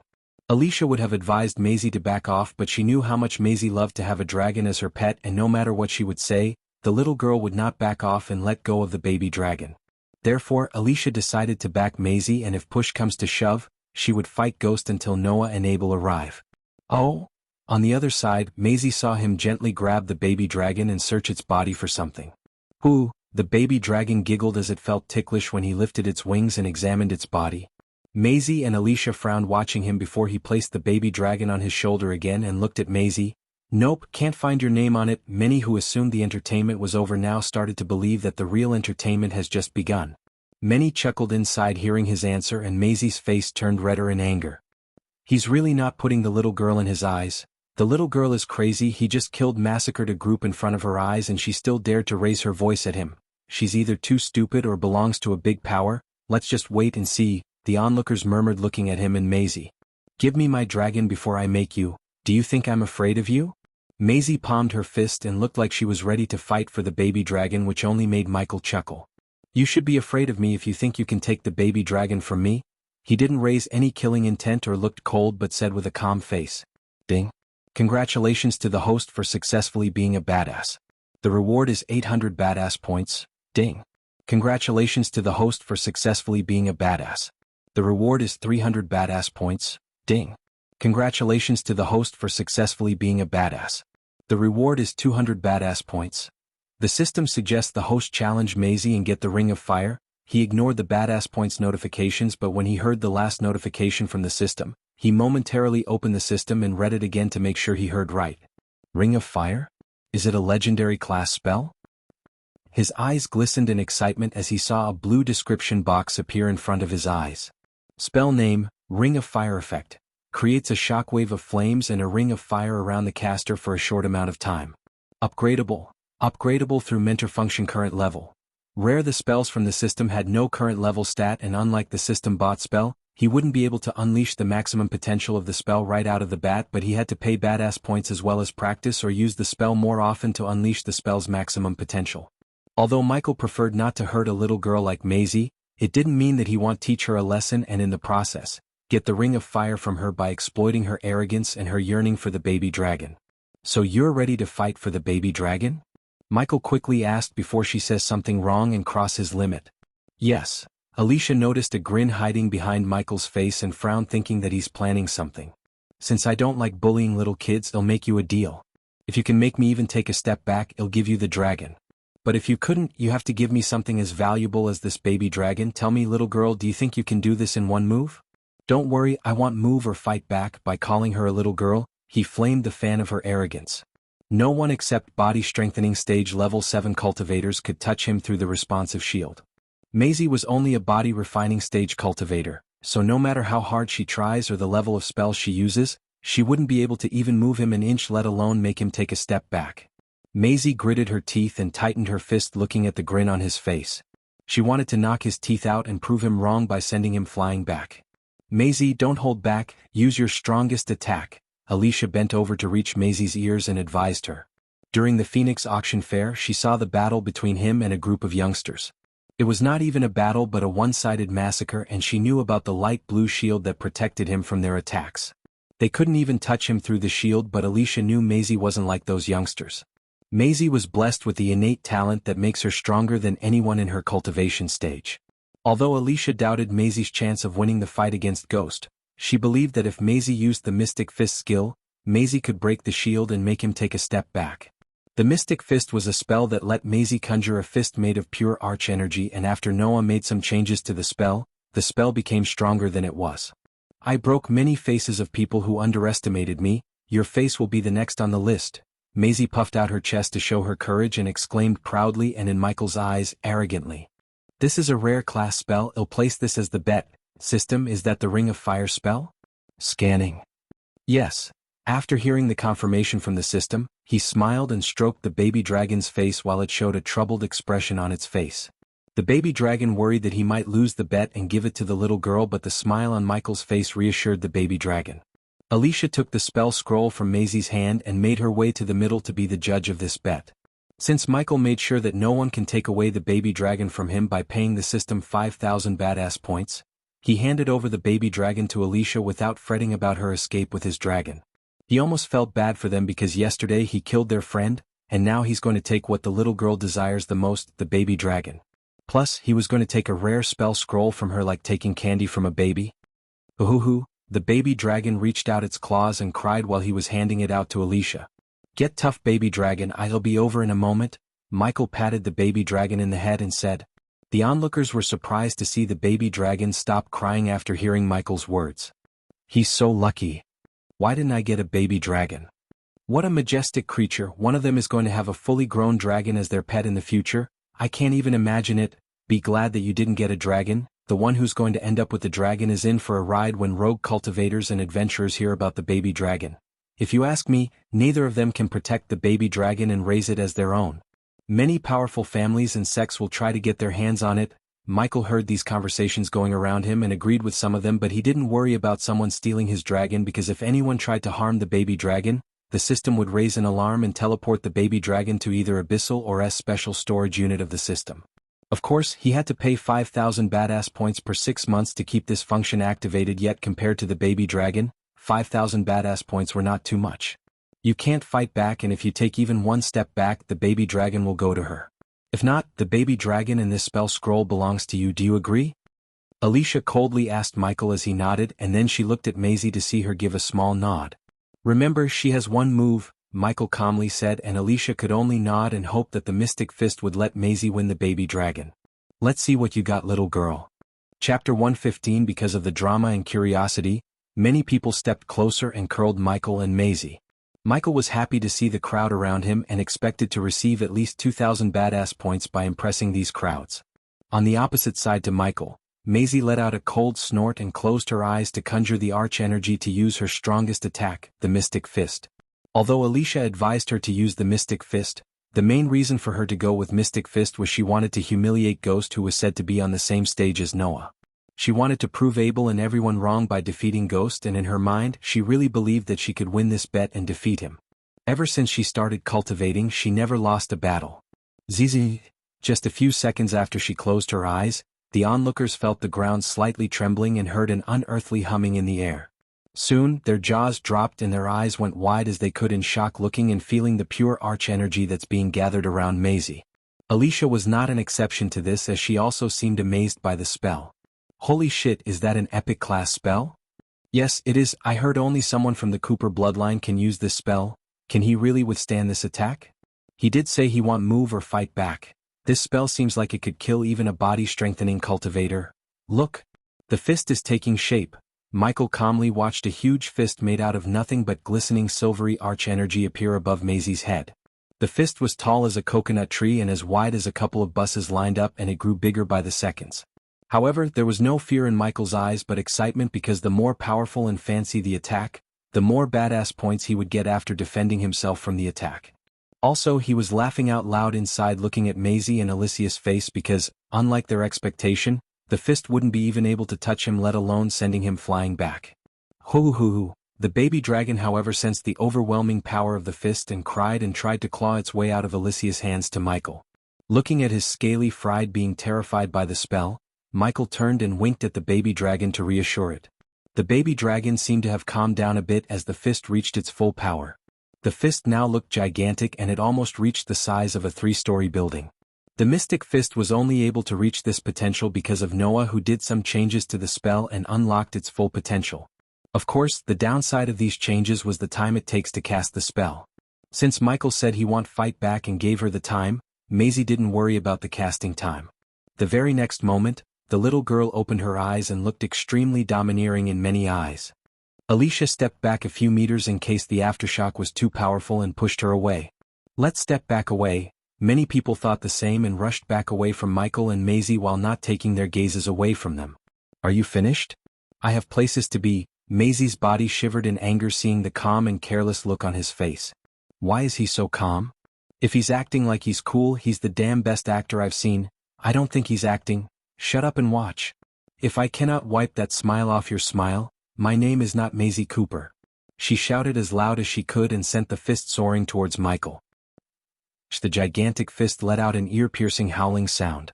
Everyone's eyes gazes were changing between Michael and the fist. Many watched the fist approaching Michael while biting their nails in anticipation. 50 meters, 40 meters, 30 meters, 10 meters. Michael's raven black hair and his long coat fluttered back in the wind, and even when he stood just 10 meters away from the fist, people noticed no fear or alarm in his eyes. 7 meters, 2 meters, boom. They saw the fist strike him and create a small dust storm in the place where he stood. Some of the people who stood relatively closer to Michael flung back due to the aftershock, and the rest of them may have kept the distance but still felt the force of the aftershock. Many, including Alicia, were forced to take a few steps back. People saw Maisie stand a few meters back from where she stood initially and turned their gazes at the dust storm. What? Alicia's voice was quiet, but Maisie and some of them could hear her. A few seconds after, the dust storm settled and revealed Michael, and only then they realized the reason for Alicia's shout. Maisie, Alicia, and every single one of them who witnessed the clash stood still in utter shock, because there stood Michael. Neither did he have a scratch on his body nor moved an inch from where he was before the attack. Ding. Congratulations to the host for successfully being a badass. The reward is 800 badass points. Ding. Congratulations to the host for successfully being a badass. The reward is 300 badass points. Ding. Congratulations to the host for successfully being a badass. The reward is 1000 badass points. Ding. Congratulations to the host for successfully being a badass. The reward is 600 badass points. Ding. Congratulations to the host for successfully being a badass. The reward is 200 badass points. He expected 2000 badass points, but he got double the amount than he initially thought. He thanked Maisie and Alicia for this wonderful opportunity. That was it? Humph. He snickered, and his gaze was full of content and ridicule which shook Maisie's pride and self-confidence. How? What? Maisie couldn't help but mumble under her breath in utter shock. Not in a million years she thought he would stand still taking the Mystic Fist head-on. What shocked her more was Noah's words, as he said no one in the same cultivation stage as she would survive the fist. But not only she was unable to kill him, she couldn't even make him take a step back. Arrogance has to be earned, and if something needs changing dash. He didn't complete his sentence but raised his hand as the scroll and the baby dragon came flying into his hands. The baby dragon's eyes were filled with joy, and it quickly clawed its way to his shoulder from his hand and wrapped its tail around his neck to sit comfortably on his shoulder. Usually, Maisie would have a snarky comeback for everything, but now, no words came out of her little mouth because of the shame and shock. His words flamed the fans of her humiliation. "It's your attitude." After the onlookers digested the fact that he actually survived the Mystic Fist, they looked at him with utmost admiration and respect. "Don't think too highly of yourself because you reached this level at a young age and have an epic class spell. I could have killed you 100 times before you finished casting that spell of yours." Michael continued to roast her, and her face turned redder and redder. For the first time in her life, Alicia felt afraid of someone. After seeing him survive the Mystic Fist without a scratch, she realized that he was right. He could have indeed killed Maisie if he wanted to. Ding. Congratulations to the host for successfully being a badass. The reward is 400 badass points. Ding. Congratulations to the host for successfully being a badass. The reward is 300 badass points. Ding. Congratulations to the host for successfully being a badass. The reward is 200 badass points. At this moment she doubted even Noah could defeat him. Now she finally understood why Peyton and Zanali wanted to recruit him first. Amidst the shocked gazes, Michael gave a last glance at Maisie before turning himself into a lightning bolt and disappearing from their sight. Even after he left the place, no one was able to close their mouth. Right this moment, none looked at Maisie as a young genius but a loud-mouthed brat. Michael did not know that he attracted many eyes and spread his legend across all the kingdoms in the Elon continent. Without Noah knowing, Michael killed one of his closest friends and destroyed the self-confidence of Maisie, the girl he thought of as his little sister. In just 2 days after coming to the Nether Realm, he gained a lot more than everyone else.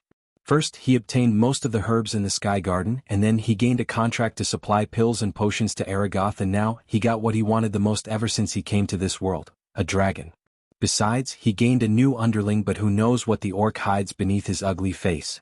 While Michael was celebrating his gains, his old enemy has begun the plot to destroy him and everything he built once and for all. Obviously, this old enemy was Jane, and she had no idea that there's someone just as bad as Ghost is waiting to mess up her revenge plans. Now that we had enough badassery of Michael, the Lord of Darkness, it's time to witness the Queen of Darkness in action. Chapter 116, Sister Elia. Sister Elia. Inside Michael's home in the Sunrise Sect, Gaia was cultivating until she heard Jack calling her out. She sensed panic in Jack's voice as she stood up and walked towards the door. It's been 5 days since Michael left, as time flows differently in the outside world than the Nether Realm. For the last 5 days she was busy as a bee. She spent half of her day in Majestic and half of the day overseeing the construction of their new high-end restaurant as well as the renovation of the Sunrise Sect. Because of the works, she didn't even talk to Michael through the earpiece but fully focused on the work at hand. Today was supposed to be her holiday and planned to spend the day cultivating. This little shit better has a valid reason. She cursed him under her breath and opened the door to see Jack outside the door with 5 finger marks on his right cheek. On the corner of his mouth, there was a red smudge. All of his clothes were stained with mud and dust, and there were even some scratches on his hands. He seemed like he went skating on the ground with his body. Sister Elia, seeing Gaia, Jack felt relieved. Despite her cultivation, Jack thought of her as someone he could rely on or ask for help. What happened? She knew the red smudge was blood, and also she didn't fail to notice his legs shiver. Sister Elia, some adventurers stopped the renovation work and they are asking for more gold coins. I tried to negotiate with them, but did they do this to you? She interrupted him before he finishes his sentence as Jack nodded his head. I'm going to beat the crap out of them for attacking my minion. Come. She tied her raven black hair into a ponytail and rushed towards the student quarters because that's the place they were renovating. Sister Elia, those adventurers have a body-strengthening level 8 cultivator with them. We should go and get the Baron's men. While the sect is being renovated, Claire and the elders went to capital to meet the King of Bredia and settle their debts. Daniel and Ricky were working with the dwarven engineer to build the restaurant according to Michael's plan. That left the sect with Elia, and she appointed Jack as her minion and gave him the job to oversee the renovation while she's away. Shut the fuck up and follow me. Plop. She slapped the back of his head hard and continued to walk. After he was slapped and thrown away from the student quarters by those adventurers, his first instinct was to run to Ghost's home and call Sister Elia. He didn't think anything about her cultivation or how weak she is compared to a body-strengthening cultivator. For Jack, Ghost was the highest existence in his world as he basically worshipped him in his mind. Because of Ghost, he had tremendous respect towards Elia even though she would beat him regularly whenever she gets the chance. However, he never got mad at Elia after a while because he knew she might be the only person who would fight for him and protect him like a big sister. He ran behind her like a little kid and hoped that she has a way to resolve this conflict with the adventurers. A few minutes after, Gaia and Jack came to the renovation site. No one can work until someone pays us what they owe us. The disciples and the workers stopped what they were doing and kept their distance from a group of adventurers who just beat Jack. All the adventurers in the group were a body-strengthening stage level 3 cultivator except the one who was shouting orders at the workers. He was a body-strengthening stage level 8 cultivator. In Gaia's eyes, they all had one thing in common: they didn't seem like they came to do construction and renovation work as they were strong enough to get more paying quests. Their armor alone was worth at least 100 gold coins apiece and they certainly did not need to work for 20 silver a day. "Who hit you?" asked Gaia. "Sister Elia. Sister Elia is here. Sister Elia." Many disciples shouted the name Elia when they saw her. The adventurers however just snickered looking at her cultivation level except for the strongest adventurer who looked Gaia with eyes filled with lust. Many girls who saw him staring at Gaia made them feel nauseated and they prepared themselves to fight the adventurers if they dared to touch Elia. After Ghost joined their sect, the reputation of the Sunrise sect took a turn and many who bullied them for fun now wouldn't even dare to look at them in a wrong way. Only because of him that they were able to settle their debts and receive the needed resources to cultivate with no hindrance. Therefore, how could they let Ghost's girlfriend be violated by these adventurers? "It was me, pretty girl." A middle-aged man who was thin as a stick made his way towards Gaia with a wicked grin on his face. "Plop." "Ah." The middle-aged man halted his steps when he saw Gaia suddenly slap Jack. "Did you really let this walking stick slap you? Look at him." Everyone was stunned by the words coming out of Elia, especially the thin man. He didn't think he would be mocked by a body-refining stage girl. A gust of wind could have killed this fucker. "You? How did you even climb the stairs against the wind?" "Ha!" Gaia couldn't keep a serious face as she burst into laughter. "Sister Elia." Jack tried to stop her from antagonizing the man any further as he already looked pissed off. "Your mom was also so thin as," she said laughing, "she ate a meatball and thought she's pregnant." Gaia began to abuse the man's family and continued, "But it turned out she was really pregnant. Pregnant with you, ha." Her joke might have been a bad one but the man's reaction made even his friends chuckle for a moment. "How dare you?" "Who, etchy?" However, when he stepped forward at Gaia raising his fist, she let out a blow of wind and shockingly, the wind came out of her mouth really did send him flinging away like a kite without an anchor in a storm. The scene stunned everyone as they watched the man disappear with their mouths wide open. She only looked like a body refining stage cultivator but in reality, she was a core formation level 7 cultivator. For her, killing a body strengthening stage level 3 cultivator as easy as stepping on an ant. "Was that me or the wind?" She looked at the sky and said while the rest of the adventurers stared at her speechlessly. "Sister Elia, you." Gaia ignored Jack and looked at the leader. "I heard you want more gold coins. Harass my counteroffer, pay my minion's healing cost, apologize to him and run away as fast as you can." There was no smile on her face as she said seriously. "Healing cost? How much would that be?" The leader, who was a bulky old man with a white beard, asked. 9,000 gold coins plus 2,000 for the psychological pain my minion experienced because of you? Is Sister Elia serious? Did you do that? How did she do that? Am I seeing it wrong or she's just a body refining stage cultivator? I bet Brother Ghost gave something to her making her this powerful. I think so too, or how could have she done that? Do you think she can kill him too? I don't know that, but if they hurt her, Brother Ghost will tear them to pieces. He's not here. Let's hope Sister Elia can beat their ass. The disciples already began to chatter while the adventurers had weird looks on their faces after hearing Gaia's words. They did not know whether she's joking with them or not, but they knew that she's not normal. "Are you hit on the head, girl?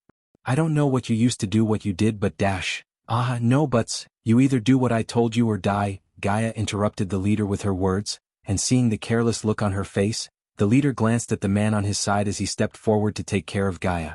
"Jack, keep an eye on that guy. I have a feeling that this is now what it seems to be." While the man was on his way towards Gaia, she ordered Jack and rolled her sleeves upwards. After looking at the confidence in her eyes, Jack felt powered. He gave a quick nod and started to watch the leader as she said, "I need to torture your leader, so I suggest you all 6 to come at me together. I don't like my time being wasted." The more everyone heard her words, the more they became surprised and shocked. If anyone else was in this situation they would be afraid, but in her eyes, there was no fear at all. Bring me all the teeth on her mouth. The leader had enough of her. He never expected a body refining stage cultivator like her would mock them to this extent without showing any signs of distress. Good way to torture someone, he'll pull your teeth one by one. Just wait a few seconds. That you're tuning in to the Phantom Sword Chronicles YouTube channel. Don't forget to subscribe and join us on this journey to catch the most captivating stories.